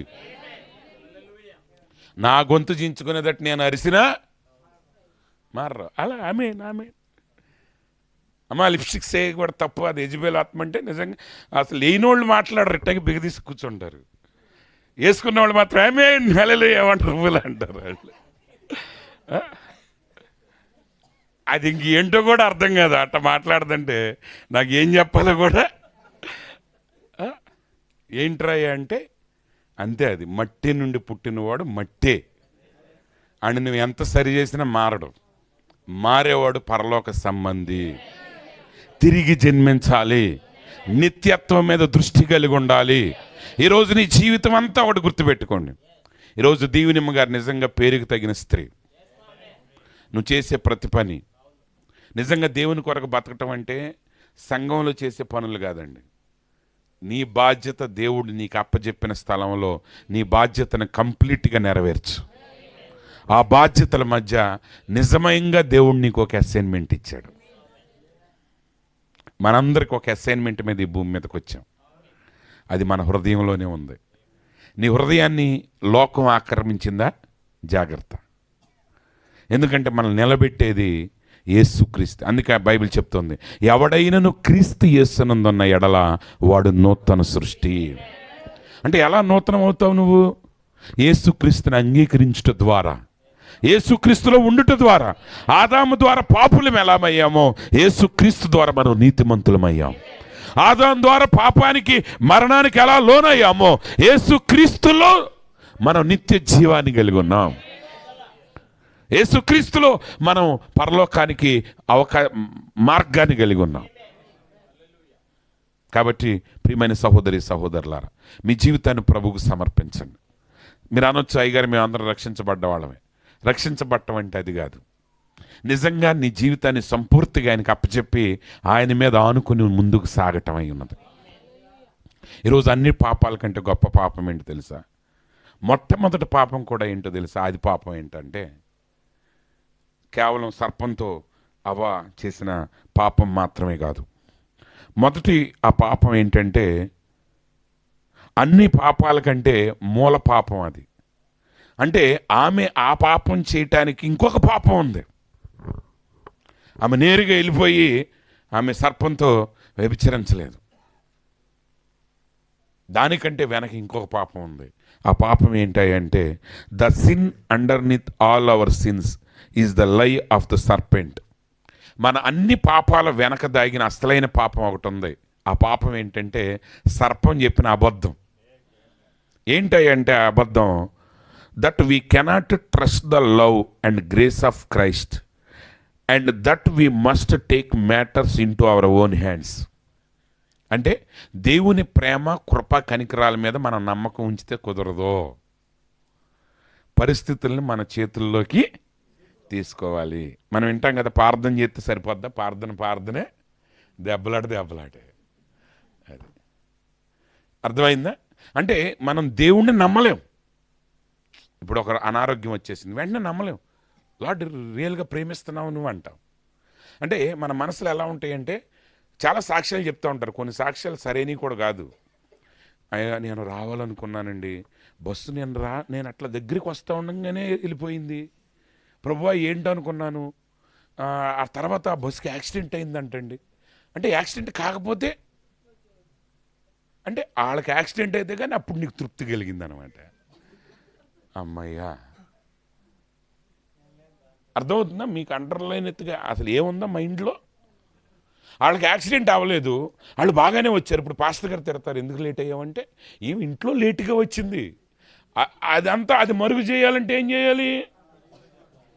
అమ్మా నేను వచ్చేసరికి బస్సు వెళ్ళిపోయిందండి అయ్యగారు, నా కళ్ళ ముందే వెళ్ళిపోయింది, యాక్సిడెంట్ అయింది, దేవుడు కాపాడాడండి. అసలు ఇట్ట గుడిసేస్తే అయిపోయాయి. అంతేగాని అమ్మ ఎందుకు రాలేదంటే అయ్యగారు అనుకోకుండా బుద్ధి తక్కువ, ఈ హృదయం సరిగ్గా లేక ఇంట్లో ప్రార్థన కోసంగా ఇంకో పని మీద ఆధారపడ్డానని చెప్తారు వీళ్ళు, చెప్పరు. కానీ అసలు పాపానికి గల కారణం ఏంటంటే దేవుని ప్రేమ కంటే, దేవుడు చేసేదానికంటే మనం ఇంకా మెరుగ్గా చేసుకోగలం. ఆయన ఏదో మనకి దాచి ఉంచాడు, మనకి ఇవ్వకుండా దాచిపెడుతున్నాడు అన్న అపనమ్మకమే. అందునిమిత్తం ఇప్పుడు యేసుప్రభు అన్నాడు, ఎవడైనా నన్ను వెంబడించాలంటే తనను తాను తృణీకరించుకోవాలి. నీ ప్లాన్స్ ఏం లేవండి. యేసును వెంబడించేవాడు ఆయన ప్లాన్స్ కలిగి నడవాలి. ప్రభువా నీ ప్రణాళిక ఏంటి నా గురించి తెలుసుకుని నడవండి. ఆయన అన్నిటినీ సక్రమంగా పరిచిన దేవుడై ఉన్నాడు. ఇంకొక మాట నేను ఇందాక చదివాను మొదటి వాక్యంలో, ఆయన కార్యములన్నీ శాశ్వతములు, దానికి మీరు ఏది కలపలేరు, ఏది తీసేయలేరు. యోసేపు చక్రవర్తి ప్రపంచాన్ని పోషిస్తాడు, అయ్యాడా లేదా? ఎందుకంటే దేవుని కార్యాలు శాశ్వతమైన కార్యాలు, దాన్ని ఎవడో తీసేయలేడు, దాన్ని ఎవడో కలపలేడు. దేవుని కార్యాలు శాశ్వతం. అది నమ్మండి. మీ జీవితంలో ఈరోజు కష్టాలు ఉండొచ్చు, కానీ ఒక రోజు వచ్చిన తర్వాత మీ కష్టాలే మీకు ఆశీర్వాదాలు అవుతాయి. ఈరోజు మీరు ఆశీర్వాదం అనుకునేది నిజంగా ఆశీర్వాదం కాకపోవచ్చు, కానీ ఏది ఆశీర్వాదం, ఏది కష్టం, ఏది నష్టం అనేది ఎప్పుడు తెలుస్తుందంటే జరిగిన కార్యాన్ని నిత్యత్వంతో పోల్చి చూసినప్పుడే. దాంతో పోల్చి జీవించడం నేర్చుకోండి. ఎందుకనగా మన నిత్యత్వం దేని మీద ఆధారపడి ఉందంటే ఇక్కడ ఆధారపడి ఉంది. అక్కడికి వెళ్ళిన తర్వాత మనం ఏమి మార్చాం. కాబట్టి ఇప్పుడు దేవుడు ఏం చేస్తాడంటే మట్టి పోలికలో ఉన్న వాడిలో పరలోక పోలిక మొదలుపెట్టాడు ఆయన. ఇప్పుడు పౌలు గారు అంటున్నాడు, మొదటి తిమోతి చదివాం కదా ఇందాక, 1 కొరింథీ, మట్టి పోలికను ధరించుకున్న ప్రకారంగా పరలోక సంబంధి యొక్క పోలికను ధరించుకుందాం. అంటే ప్రతి మనిషి మట్టి పోలిక కలిగి ఉన్నాడు, కానీ ఎప్పుడైతే సువార్త నమ్మివాడు తిరిగి జన్మించాడో, వాడు యేసుక్రీస్తులోనికి వచ్చాడో, ఇప్పుడు వాడిలో దేవుడు ఒక పని మొదలుపెట్టాడు. ఏం పని మొదలుపెట్టాడంటే ఆ మట్టి లోపల పరలోక పోలిక చెక్కుతున్నాడు. నీకు బయట జరిగేవన్నీ దాన్ని మార్చడానికి, నీ జీవితంలో జరిగే వాటన్నిటి ద్వారా దేవుడు ఏం చెక్కుతున్నాడంటే లోపల పరలోక సంబంధి యొక్క పోలికని ఆయన చెక్కుతున్నాడు. అదే ఈ వర్తమానం. ఈ వర్తమానం వచ్చింది ఎందుకంటే బయట విషయాలు చెప్పడానికి కాదు, చెప్పినట్టు కనబడుతుంది, కానీ దాని యొక్క అన్నిటి మూలం ఏంటంటే నీ అంతరంగంలోనికి వచ్చి నీ అంతరంగ పురుషుణ్ణి పరలోక సంబంధిగా కట్టటమే ఈ వర్తమానం యొక్క లక్ష్యమైన. ఎప్పుడైతే నిత్యత్వం మీద మీరు దృష్టి పెట్టారో అప్పుడు దేవుని కార్యాలని ప్రారంభం నుంచి ముగింపు వరకు మీరు తెలుసుకుంటారు. ఆయన పోలికలో మారతారు. ఈ మట్టి శరీరాన్ని ఎలా ధరించుకున్నామో, ఆదాము ద్వారా మరణం అనేది ఎలా ధరించుకున్నామో, అలాగే యేసుక్రీస్తు ద్వారా నిత్య జీవాన్ని మనం కలిగి ఉంటాం. మరణాన్ని మనం జయించి ఉంటాం. ఎల్లప్పుడూ ఆయనతో పాటు జీవిస్తాం. అలా ఆయనతో పాటు జీవించేటప్పుడు మన రక్షకుడైన ప్రభు అయిన యేసుక్రీస్తునే కాదు కానీ మనకంటే ముందుగా వెళ్ళిన మన సహోదరి అయిన దీవెనమ్మ గారిని కూడా మరలా యవనస్తురాలిగా మనం చూడబోతున్నాం. అట్టి కృప దేవుడు మనందరికీ అనుగ్రహించును గాక. Amen, amen. God bless you.